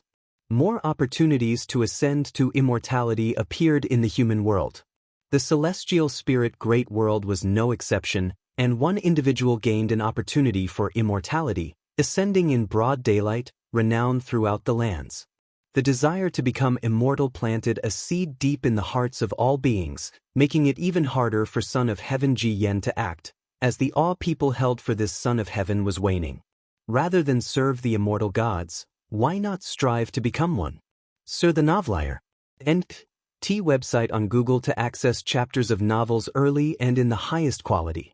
The Heavenly Spirit Tao Alliance was stronger than Son of Heaven Ji Yen had imagined, but with his own talent and divine weapon, the power he established over millions of years reached a level that could contend with the Heavenly Spirit Tao Alliance. The current world power lay in the struggle between the Heavenly Spirit Tao Alliance and the Son of Heaven for dominion over heaven and earth. In spring, the Taoist field of the beginningless was brimming with life, with majestic landscapes as far as the eye could see. Guwen was sitting in the mountain viewing pavilion, painting. Outside the pavilion, in contrast to millions of years ago, colorful small fish leapt in the cascading waterfall, adding more hues to the landscape. Two figures flew in from afar, landing swiftly in front of the mountain viewing pavilion, Zhizai and Zhenqin. Zhenqin lifted the hood of her robe and respectfully saluted Guwen. After greeting, Zhizai spoke, "Ancestor, Senior Uncle Zhen has arrived."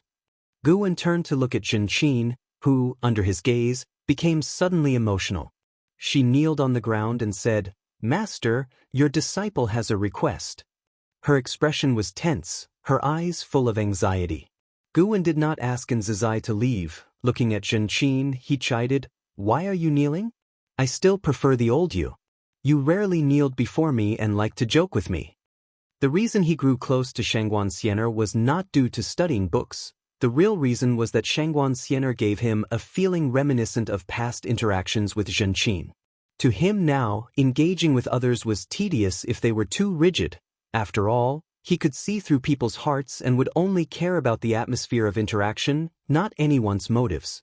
Hearing this, Zhenqin felt ashamed. Although her master treated her as before, she was no longer the disciple of the supreme sect she once was, making it hard for her to interact with him as she used to. "Master, my disciple was captured by a great power under the Son of Heaven's command. The Heavenly Spirit Tao Alliance and the Son of Heaven are like water and fire. I have no way to save him. Could you intervene?"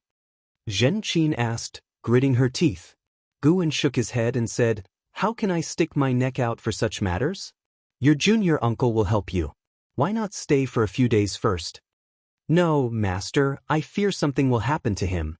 Please save him first, and I will bring him to visit you. Will that do?" Zhenqin said anxiously.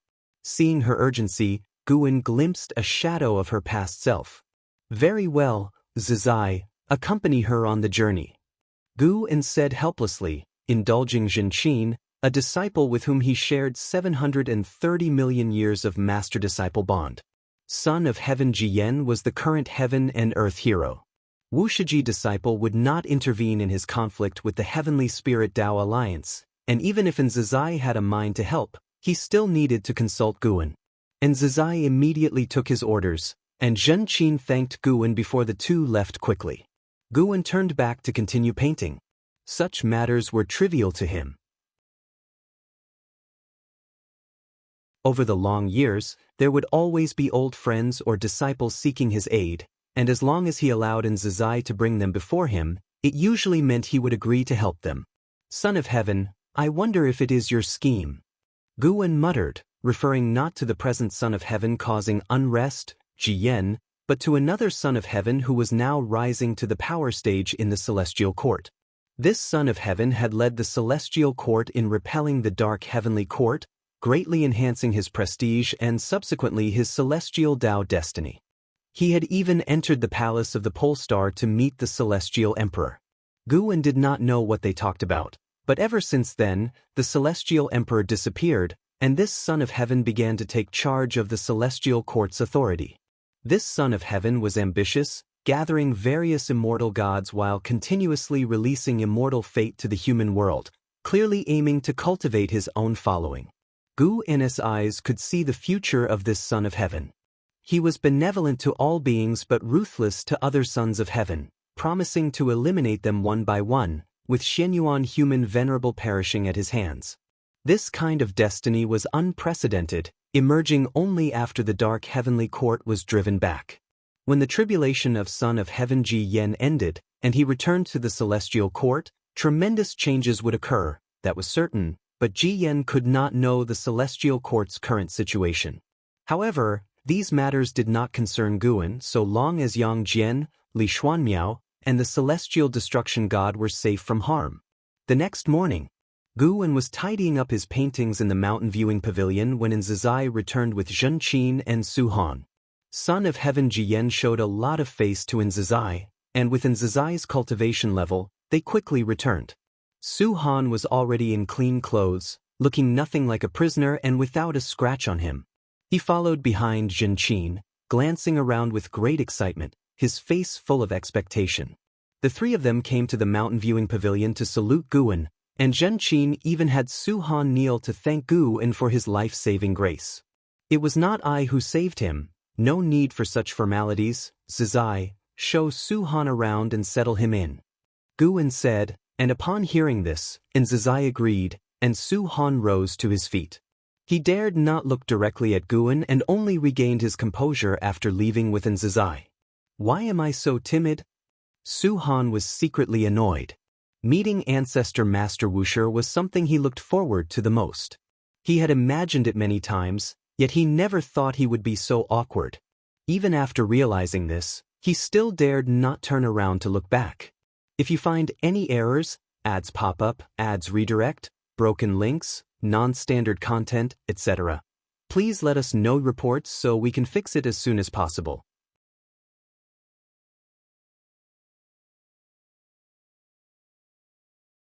Chapter 831. The aspiration to ascend to immortality. Zhenqin looked at Guwen standing in the pavilion, her emotions stirring, with countless words stuck in her throat, unable to express them. Guwen walked out of the mountain viewing pavilion, following the mountain path, and Zhenqin hurriedly caught up. Your disciple has already been saved, you should also relax. Rarely coming to the beginningless, why not enjoy the scenery along the way?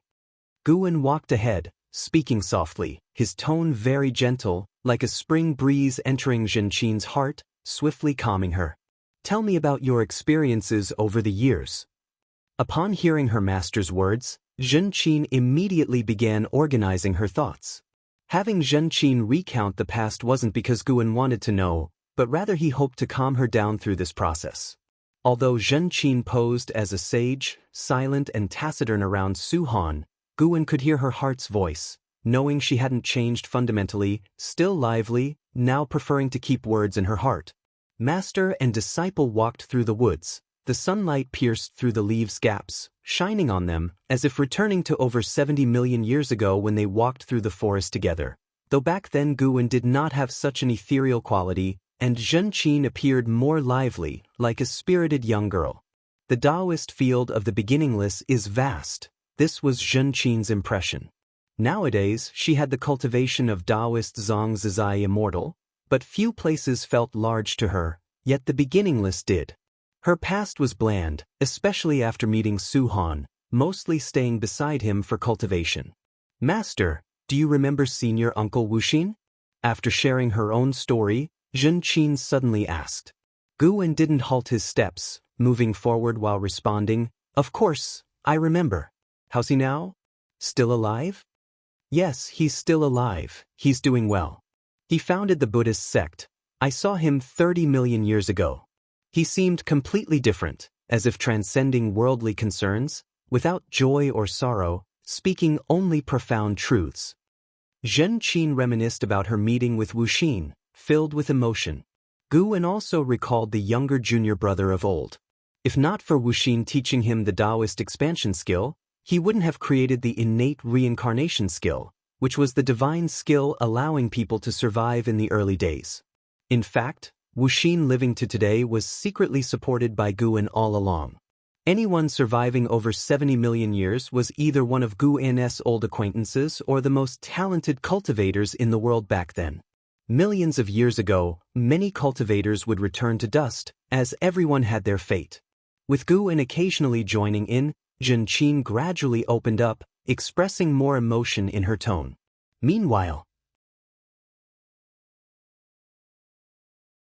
Su Han followed and Zizai exploring the Taoist field of the beginningless, visiting places mostly where Wushiji disciples gathered, as this journey opened his eyes. Many medicinal herbs in the medicine gardens were of exceptionally high tier, and the spiritual energy they emitted felt like immortal herbs, and moreover, the disciples' cultivation seemed profound and unfathomable. It's often said the beginningless is full of hidden talents. Today proved its name wasn't false. Su Han's gaze fell upon Nzizai's back, filled with admiration. He couldn't forget the scene when Nzizai arrived yesterday. The lofty son of heaven had to show respect to Nzizai, and those cultivators who tormented him looked at him with fear and pleading. Just recalling, he felt thoroughly satisfied. This was a true powerhouse, a truly enlightened great power. No need to lift a finger to subdue all formidable enemies. "Senior, I want to ask about joining the Wusher sect. What needs to be done?" Su Han plucked up the courage to ask. And Zizai turned slightly, looking at him out of the corner of his eye, smiling. "Call me senior brother. We belong to the same generation. Wanting to join the beginningless isn't difficult for you, as you've already entered." He knew Gu Wen very well. If Gu Wen resisted Su Han, he wouldn't have brought him back along with Su Han. He could have sent Su Han back to the Heavenly Spirit Tao Alliance. Upon hearing this, Su Han's heartbeat quickened. He asked eagerly, "Senior brother, you speak of being peers. Is Master also a Wushiji disciple?" Search * the novel fire. Net website on Google to access chapters of novels early and in the highest quality. From being rescued to returning to the beginningless, there were no words spoken. Zhen Qin kept a gloomy face. Not daring to speak, he was unaware of his master's relationship with the beginningless. He thought of his master's expression whenever mentioning ancestor Master Wusher, secretly confirming his suspicions. He always believed his master had some connection with the beginningless. "Yes, your master is the ancestor's disciple. If counted carefully, she is my master's senior sister." Over 70 million years ago, within a sect named Supreme Sect on the Tai Tsang continent, the ancestor hid in the outer sect's Medicine Valley. And Zizai began recounting that past. Although he hadn't personally witnessed it, he had memorized the story early on. Su Han was absorbed in listening, not expecting his master's relationship with ancestor Master Wusher to be so deep. He wondered why his master left the beginningless. Su Han puzzled silently. These puzzles were for later inquiries. He needed to find a way to make his mark in the beginningless. For some reason, since hearing the legends of the beginningless, he always felt he was meant to belong there. Such a holy place of cultivation suited a genius like him. Among the beginningless were several who had stayed at the Supreme Sect. Gu Wen took Zhen Qin to meet Xinzhen. The two women had been on good terms before. They were happy to see each other, so Gu Wen let them chat privately. Zhen Qin's joining didn't stir much within the beginningless, as outsiders often came to visit. Su Han's experiences were merely a reflection of the world's major movements, with friction between the Son of Heaven and the Heavenly Spirit Tao Alliance intensifying, approaching full-scale conflict. Several years later, in the Tai Tsang dynasty's imperial palace, Li Xiandao, in his dragon robe, sat on the dragon throne. exuding a dominating aura of ruling the world, his posture slightly lazy yet giving a sense of a true dragon-coiled pressure. Li Xuando's gaze fell upon the hall. There stood only one person, son of heaven Jie Yen. Jie Yen, wearing a golden dragon black robe, with white hair casually draped, a sword suspended behind him, its blade a palm's width, the sword body of a white jade hue, while at the sword guard appeared two Qilin in contention, overall exquisitely crafted yet exuding an ancient air. The Son of Heaven and the Heavenly Spirit Tao Alliance are at odds. My Taizong dynasty should not get involved. Li Xiandao slowly spoke, his tone indifferent. Having been emperor for over 70 million years, he was seen almost as a celestial emperor in the eyes of Taizong's people, and being experienced, he wouldn't feel nervous about the visit from Son of Heaven Jie Yen. He had seen immortal gods, much less a reincarnated Son of Heaven. Over the long years, countless prodigies emerged in the human world, from immortal gods descending to the demon monarch reincarnating, all witnessed. Son of Heaven Jie Yen spoke. Throughout history, the Heavenly Spirit Tao Alliance has only restrained sex, establishing a kind of order distinguishing immortals from mortals. The imperial dynasty was not bound by the Heavenly Spirit Tao Alliance yet lost the upward opportunity. Your Majesty should feel the development of the Taizong dynasty has reached a bottleneck. Only by overthrowing the Heavenly Spirit Tao Alliance is there a glimmer of hope. Moreover, I can guide immortal fate into the Taizong dynasty, allowing your Majesty to ascend to immortality and granting your people the aspiration to ascend. If you find any errors, ads pop up, ads redirect, broken links, non-standard content, etc., please let us know reports so we can fix it as soon as possible.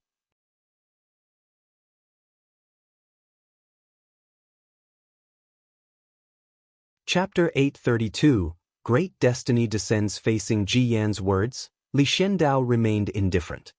He raised his right hand, his gaze examining the 3 jade rings on his hand, and softly replied, "Without you, Son of Heaven, would the human world find no immortal fate? Would mortals not yearn to ascend to immortality?" Although his voice was soft, it echoed clearly within the great hall. Son of Heaven Ji Yen answered, "I can make you and your people closer to immortal fate."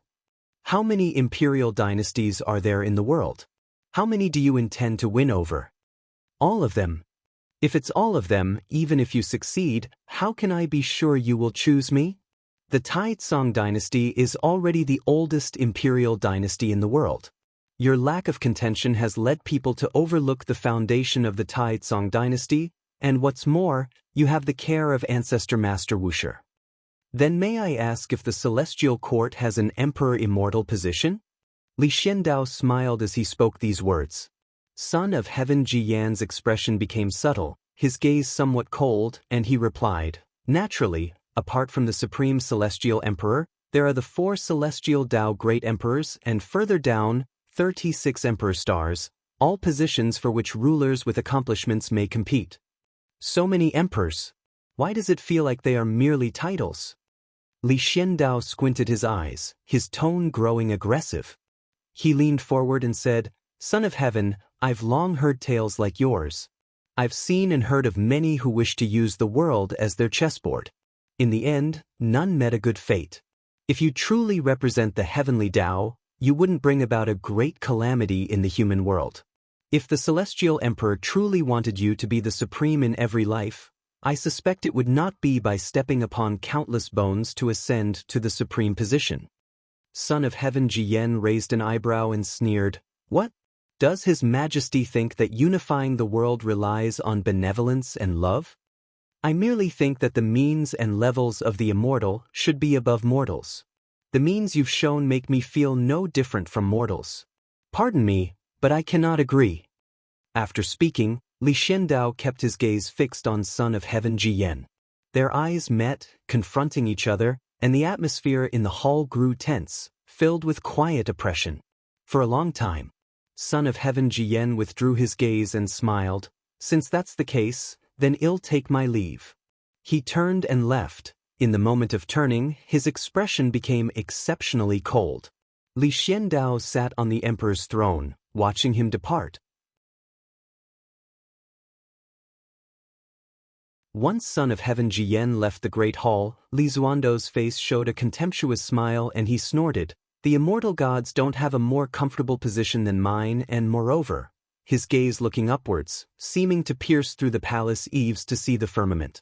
"I have no desire to become one of the immortal gods.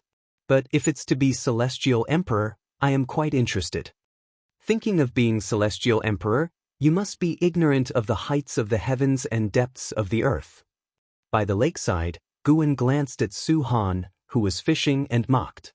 It has been hundreds of years since Su Han and Zhen Qin came to the Taoist field of the beginningless.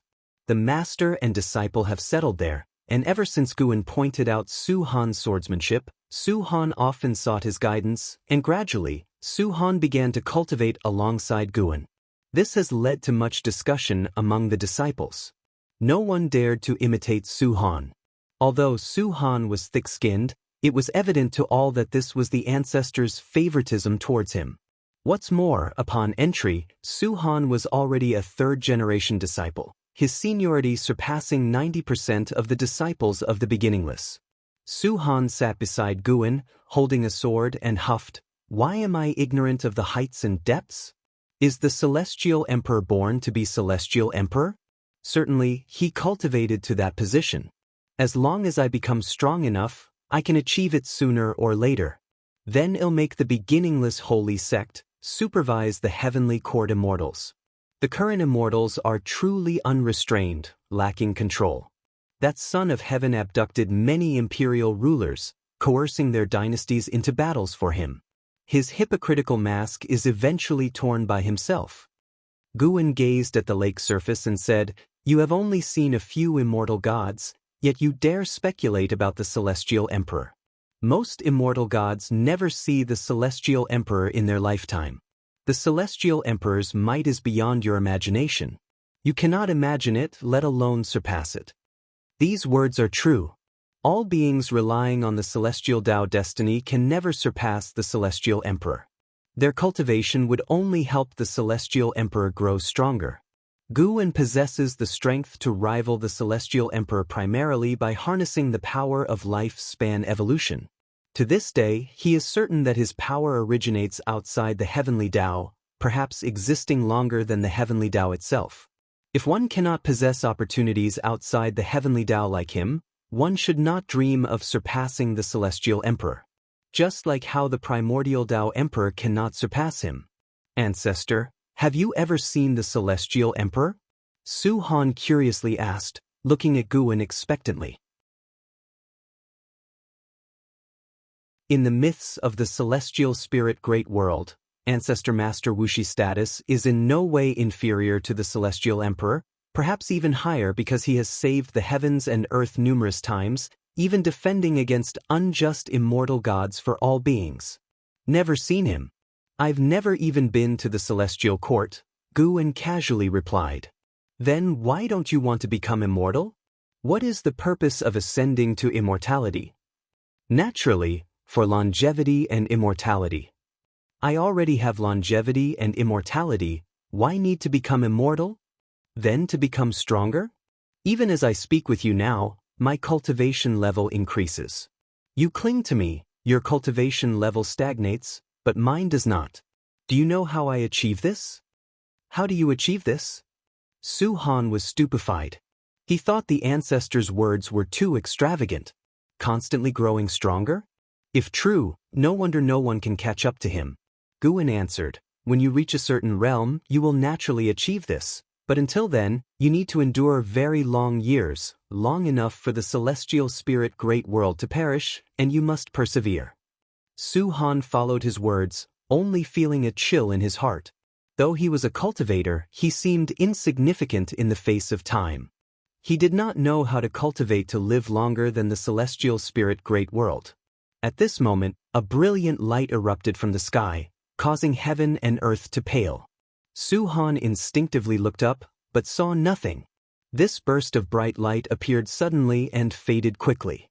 Su Han regained his vision and looked intently, his complexion slightly changing, only to see countless fire phoenixes appearing on the horizon, as if coming from outer heaven, flying towards the distant land. There are dozens, incredibly magnificent. What is that? Su Han couldn't help asking. He had never seen so many phoenixes before. After the celestial spirit great world reshaped, many heaven and earth spiritual objects, including phoenixes, chilins, true dragons, were born. But he felt the phoenixes at the horizon were not simple, evidently hailing from outer heaven. Guan looked up and smiled. Who said there are no rules watching the immortal gods? See, trouble is coming for that son of heaven. Trouble is coming? Is it immortal gods descending? Su Han curiously asked. CTH Novelfire. Net * website on Google to access chapters of novels early and in the highest quality. No, it is someone bearing heaven and earth's grand destiny about to be born.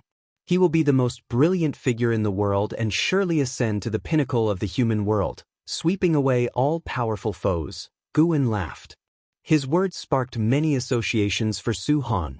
He wanted to ask, how does his aptitude compare to the one soon to be born? If you find any errors, ads pop up, ads redirect, broken links, non-standard content, etc., please let us know reports so we can fix it as soon as possible.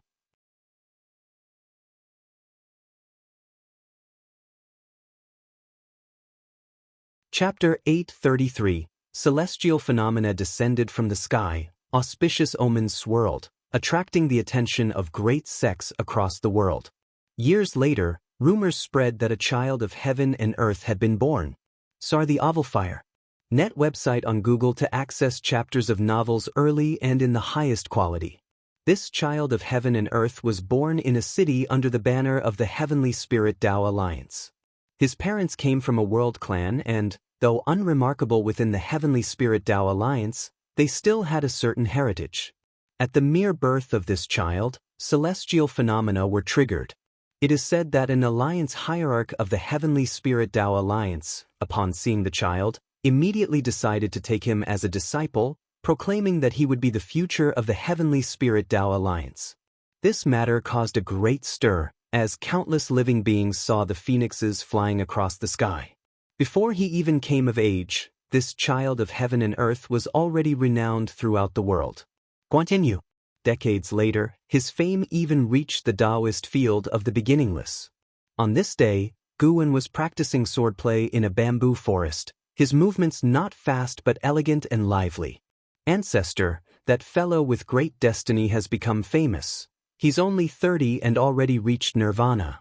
Su Han's voice reached Guan before he himself did.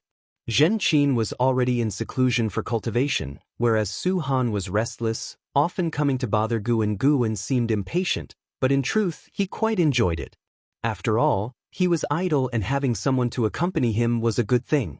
Since Su Han had no mission he must complete, Guan hoped he would live this life calmly and steadily. Compared to the Su Han of his past life, the Su Han of this life was too lively and cheerful, no longer the gloomy and ruthless person of before, as if they were two different people. Guan did not respond, and when he arrived in front of him, Su Han continued, although many living beings in the world are born into the nirvana realm, he is human. To cultivate from a mortal to the nirvana realm in just 30 years is truly remarkable. I am beginning to believe he is the greatest talent of all time. Ancestor, you said before that he was born in response to destiny and arose responding to calamity. Could it be that he will become the rival of the Son of Heaven? The Son of Heaven and the Heavenly Spirit Tao Alliance had not yet fully waged war, but their conflicts were constant, and everyone knew an entrenched and protracted time of chaos was coming. Currently, the Son of Heaven Jia Yen had already grown powerful, and with the divine weapon in his hands, no one within the Heavenly Spirit Tao Alliance could suppress him.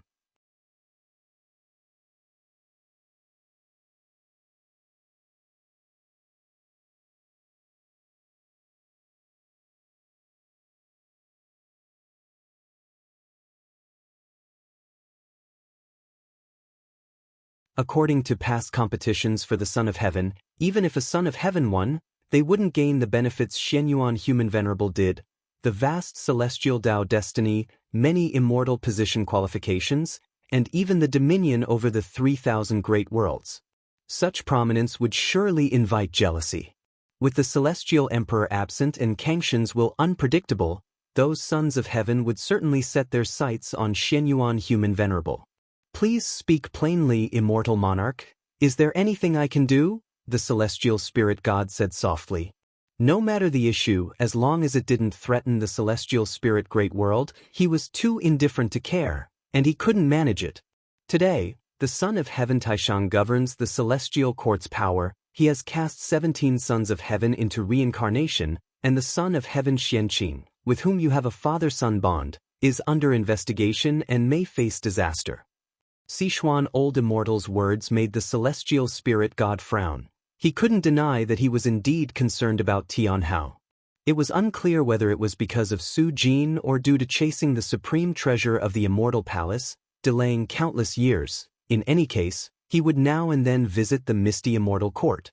However, for so many years he had never met Tianhao face to face, only watched silently. Sichuan Old Immortal continued. Besides the Son of Heaven Xianqing, His Highness Xianyuan Human Venerable will also face difficulties, because the Son of Heaven Xianqing is within the 3,000 great worlds.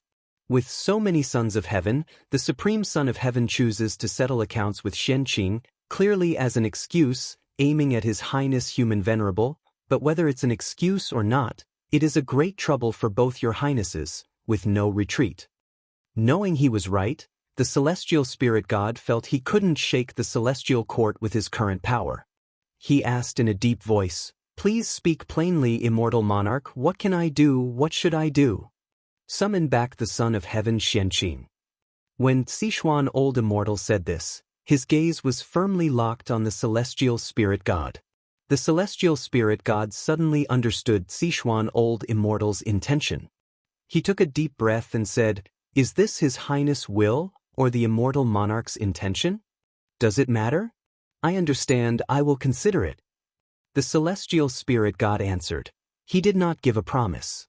Sichuan Old Immortal nodded, then turned to walk towards the world gate.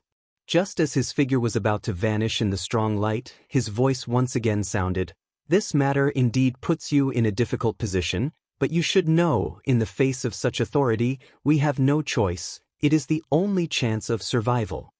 The strong light of the world gate flickered. After a while, it faded, and the celestial spirit god still stood in front of the world gate. He clenched his fists tightly, hesitating on whether to seek the primordial ancestor master. After contemplating a while, he decided to first make a trip to the human world. He needed to see someone.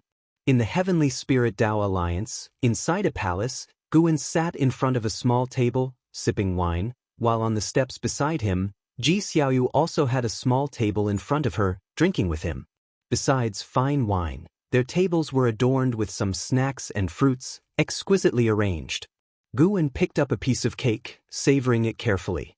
The fragrance entered his mouth, making him nod slightly. Ji Xiaoyu put down her cup, looked at Guan and asked, "Did you come to find me for a simple chat?" Guan glanced at her, annoyed. "What kind of talk is that? Have I ever troubled you when I came to find you in the past?" Ji Xiaoyu replied, "I'm not afraid you're bothering me, I'm just afraid you're here to help me. Don't meddle in this calamity of the Heavenly Spirit Tao Alliance, or things will change, and the Heavenly Spirit Tao Alliance will veer off course." Guan chuckled, shaking his head in amusement. "Don't laugh, your current status in the human world is quite special. If you support the Heavenly Spirit Tao Alliance, it might become like a celestial court on earth, thriving perpetually, and internally become complacent, eventually causing trouble and harming all living beings." Ji Xiaoyu said, frowning seriously. Guan helplessly replied, "I laugh because you underestimate me. Have I ever meddled in the human world's power struggles? Back at the Supreme Sect, I merely protected them from falling, but if the Supreme Sect had done evil and was sought out for revenge, I wouldn't have intervened either." Hearing this, Ji Xiaoyu smiled and didn't dwell on the issue any longer. Instead, she asked, "What do you think of Guan Tianyu? This child's destiny is unparalleled. The timing of his birth is so coincidental, as if he were born to contend with the sons of heaven. Even when besieged by the sons of heaven's followers and driven to desperation, he can turn danger into safety and encounter great opportunities, truly astounding." She majored in the path of cause and effect, which made her perceive Guan Tianyu's birth as not simple. In her view, Guan Tianyu carried some kind of mission. What concerned her was what this mission represented, and what its purpose was. Guan was just about to speak when a loud voice resounded from outside the palace. Haven't seen for 100,000 years, how has the Heavenly Spirit Tao Alliance become even more miserable? It seems the Heavenly Spirit Tao Alliance can't hold on, why not surrender early to me? This voice brimmed with dominance, mocking the decline of the Heavenly Spirit Tao Alliance, and its owner was none other than the Son of Heaven Jie Yen. Hearing this, Ji Xiaoyu looked at Guan with a meaningful gaze. Now, do you still deny your purpose for coming this time?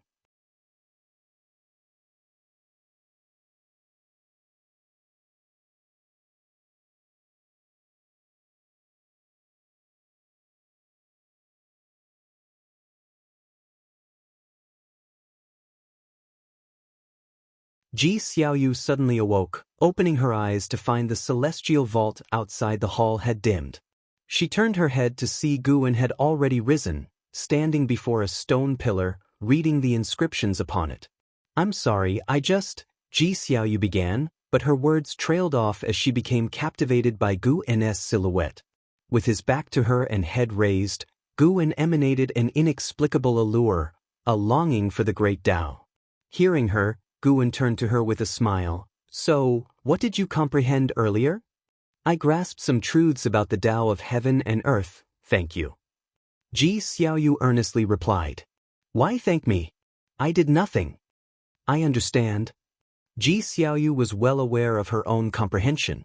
After countless years of meditation, such an opportunity for enlightenment was rare. It wasn't a coincidence that Guan's presence came with insights, clearly indicating his guidance. Just as Guan was about to speak, a gust of wind from outside swept in, billowing his black robe. Sitting at the table, Ji Xiaoyu narrowed her eyes, sensing a formidable aura approaching. Son of Heaven Jie Yen. Sar the Ovalfire. Net website on Google to access chapters of novels early and in the highest quality. She wasn't sure how long her enlightenment had lasted, but awakening to Son of Heaven Jie Yan's aggressive arrival shook her, while also instilling admiration for Guan. He had truly anticipated it. Soon, a beam of silver light shot into the hall, transforming into a human figure that landed and took 3 steps forward before stopping. It was indeed Son of Heaven Jie Yen, disheveled, wielding a silver divine sword. His robes were blood-stained, clearly just emerging from a brutal battle. Son of Heaven Jie Yen glanced at Ji Xiaoyu, then at the divine sword in his hand, which was vibrating. Unexpectedly drawn to this woman, could she harbor some powerful great Tao creation? Son of Heaven Jie Yen was silently surprised. Raising his eyes to Ji Xiaoyu, he asked, which alliance hierarch of the Heavenly Spirit Tao Alliance are you? Following his gaze to Guan, his eyebrows furrowed slightly. Guan stood beside the stone pillar, observing him, yet Son of Heaven Jie Yen couldn't discern Guan's cultivation level. If you find any errors, ads pop up, ads redirect, broken links, non-standard content, etc., please let us know reports so we can fix it as soon as possible.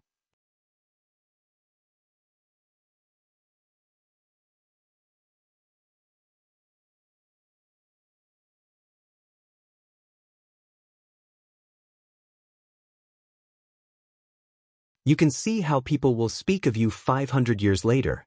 Guan's voice reached his ears, causing his expression to turn fearful. You can't do this, Son of Heaven Jie Yen gritted his teeth, finally roaring in anger. Meanwhile, on the other side of the world, in the palace, Guan's robe was still fluttering. Ji Xiaoyu stood up, looked into the distance, and asked, what is that mountain? Why haven't I seen it before? Guan retracted his sleeves, turned to her and smiled, just built for him. Ji Xiaoyu was secretly astonished. She could also create a mountain, but doing so like Guan while simultaneously taking action and creating a mountain without causing much commotion was beyond her ability. Sealing Son of Heaven Jie Yen with a single mountain, the power contained within was unimaginable.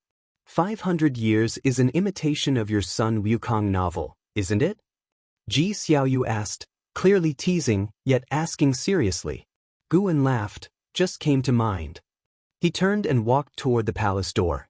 Aren't you afraid of trouble? Ji Xiaoyu pursued. 500 years later, son of heaven Ji Yen might cause greater trouble upon his return. Without looking back, Guan replied, he doesn't count as trouble in my eyes. You said you wouldn't involve yourself in worldly struggles. Would this be considered an exception? Faced with Ji Xiaoyu's inquiry, Guan did not answer, quickly disappearing from the hall. Ji Xiaoyu sat down again, her gaze towards the distance. She could see many great powers across the world flying towards the mountain-ceiling son of heaven Ji Yen. If you find any errors, ads pop up, ads redirect, broken links, non-standard content, etc., please let us know reports so we can fix it as soon as possible.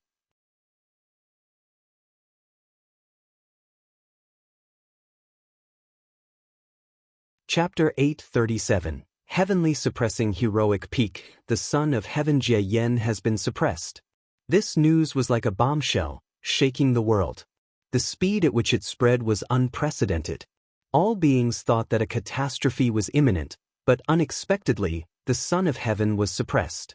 Without the son of heaven's forces were far from enough to shake the foundation of the Heavenly Spirit Tao Alliance. Various forces began to investigate the news and dispatched cultivators to verify its authenticity. The giant peak suppressing the son of heaven Jie Yen also got a name, known as the Heavenly Suppressing Heroic Peak. Not even half a day after the son of heaven Jie Yen was suppressed, a great cultivator arrived nearby. In the days that followed, more and more cultivators came. His subordinates also came to see him, even trying to rescue him, but unfortunately, no matter what methods they used, they couldn't pull him out of the mountain wall or destroy the heavenly suppressing heroic peak. He became a joke of the world, his pride crushed. He had undergone many reincarnations, all successful before, smoothly sailing in each life, never finding himself in such a predicament even when facing strong enemies. Not only was he humiliated by his enemies, but he also lost hope of victory. Coming to the celestial spirit great world, he felt unprecedented difficulties. The Heavenly Spirit Tao Alliance was too tenacious for him to defeat quickly. Now, he was encountered by Ancestor Master Wusher, who would suppress him for 500 years. 500 years! The force he had built single-handedly would surely be uprooted by the Heavenly Spirit Tao Alliance. He didn't reveal that he was only suppressed for 500 years, not because he didn't trust Ancestor Master Wusher, but because he feared the Heavenly Spirit Tao Alliance would be ruthless. Moreover, he wanted to see how his recruited subordinates and the people viewed him. On the mountain wall, the son of heaven Jie Yen hung his head, his white hair scattered like dried grass, motionless as if already dead. At this moment, his heart was filled with anger and unwillingness. He resented everything, resented Ancestor Master Wusher, and resented himself. He could be sure that his suppressor was Ancestor Master Wusher. Only Ancestor Master Wusher had such skill. He hated himself for overly relying on his sword. Despite things feeling off at the time, he still attacked the female alliance leader. The son of heaven Jie Yan's mood grew increasingly gloomy. In the distance, a group of great cultivators from the Heavenly Spirit Tao Alliance watched him from afar, their brows furrowed, not laughing openly like other cultivators. Although he's been suppressed, we simply cannot kill him. Over time, his hatred towards the Heavenly Spirit Tao Alliance will only deepen. Indeed, but who exactly suppressed him? Does the Heavenly Spirit Tao Alliance hide a presence we're unaware of? He was struck from Alliance leader Jai's little world. Perhaps we could ask her. Though he's an enemy, watching him humiliated like this, I can't help but feel uneasy. True, although his actions are domineering, the son of heaven Jie Yen conducts himself with honesty and integrity, never hiding his intent in battles. The great cultivators discussed, though their words showed sympathy for the son of heaven Jie Yen, what they hoped for was his death.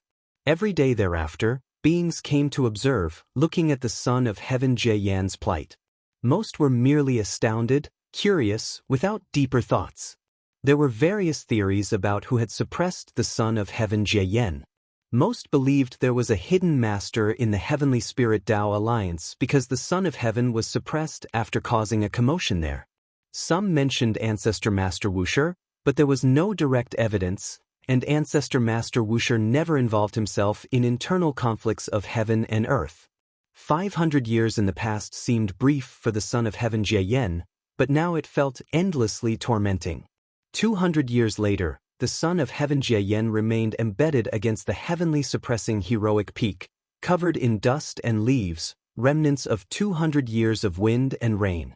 Compared to 200 years ago, the area was no longer as lively, and the Son of Heaven Jieyan's mindset had recovered somewhat, becoming numb. No matter what, before regaining freedom, his anger would only harm himself.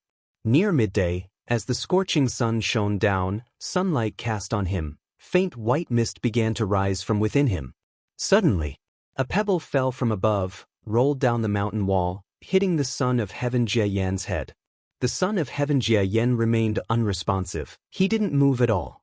At this moment, a shabby-clothed boy lay at the edge of the cliff above, cautiously peering downwards, but below were layers of clouds and mist, making it impossible to see any trace of living beings. The shabby-clothed boy appeared to be only 15 or 16 years old, dressed in ordinary robes, face dirty, yet his eyes were lively and spirited. "Where is the Son of Heaven?" the shabby-clothed boy muttered, scanning his gaze around, but unfortunately he couldn't find the Son of Heaven, nor even a sparrow. He sat up and started to pant. Climbing the heavenly suppressing heroic peak took him 10 whole days, his provisions and water long gone. Not only that, it took him 3 years to reach the heavenly suppressing heroic peak. Sir the Nefire. At website on Google to access chapters of novels early and in the highest quality. In those 3 years, he faced hardships, almost washed away by river waters, almost eaten by demons, and even captured by bandits who wanted to offer him as a sacrifice to demon cultivators. As his excitement faded, unease began to set in. If the legend of the Son of Heaven was false, wouldn't he have come for nothing? He wasn't afraid of the journey back. He feared disappointing the people of his village. The more he thought, the more he was afraid, finally hugging his knees and burying his face. After an entire hour, he managed to regain his spirit, standing up, patting his face, then walking to the edge of the cliff to look down at the cloud sea below. "Son of Heaven!" he shouted using all his strength. Though his voice was loud, in this vast world it didn't carry far.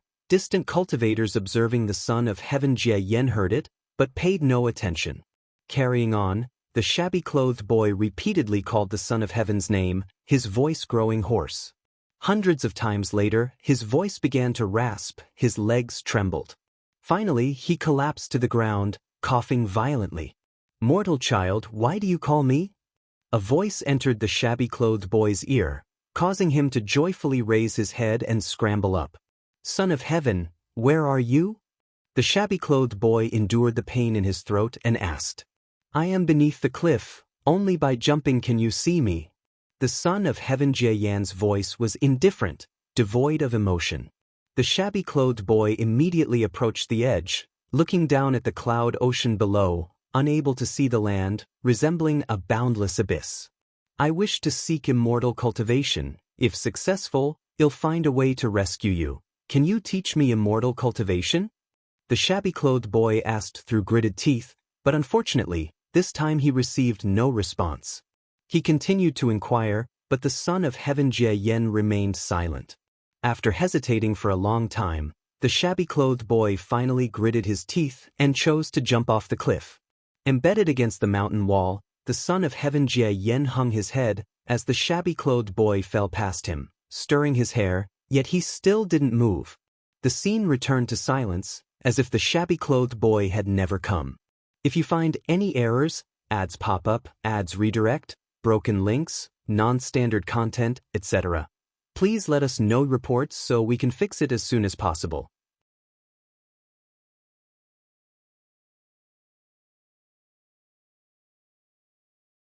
Chapter 838. The change in the Emperor's heart. The people do not know how many years the Son of Heaven Jieyan will be suppressed, nor does the Heavenly Spirit Tao Alliance understand, But they will not let such a good opportunity pass. They begin to launch a massive eradication of the Son of Heaven's forces. The forces painstakingly established by the Son of Heaven were completely shattered within 300 years.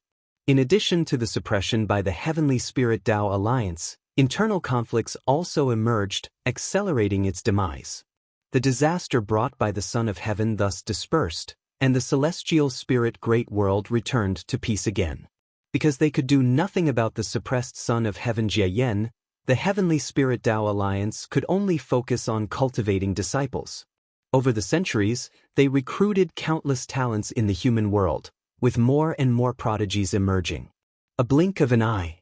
The Son of Heaven Jie has been suppressed for 487 years, getting closer to breaking free. During these years, days felt like years for him, and the closer he got to the 500-year mark, the more anxious he became. He feared that the Ancestor Master Wusher might not keep his promise. After all, he did not understand the Ancestor Master Wusher.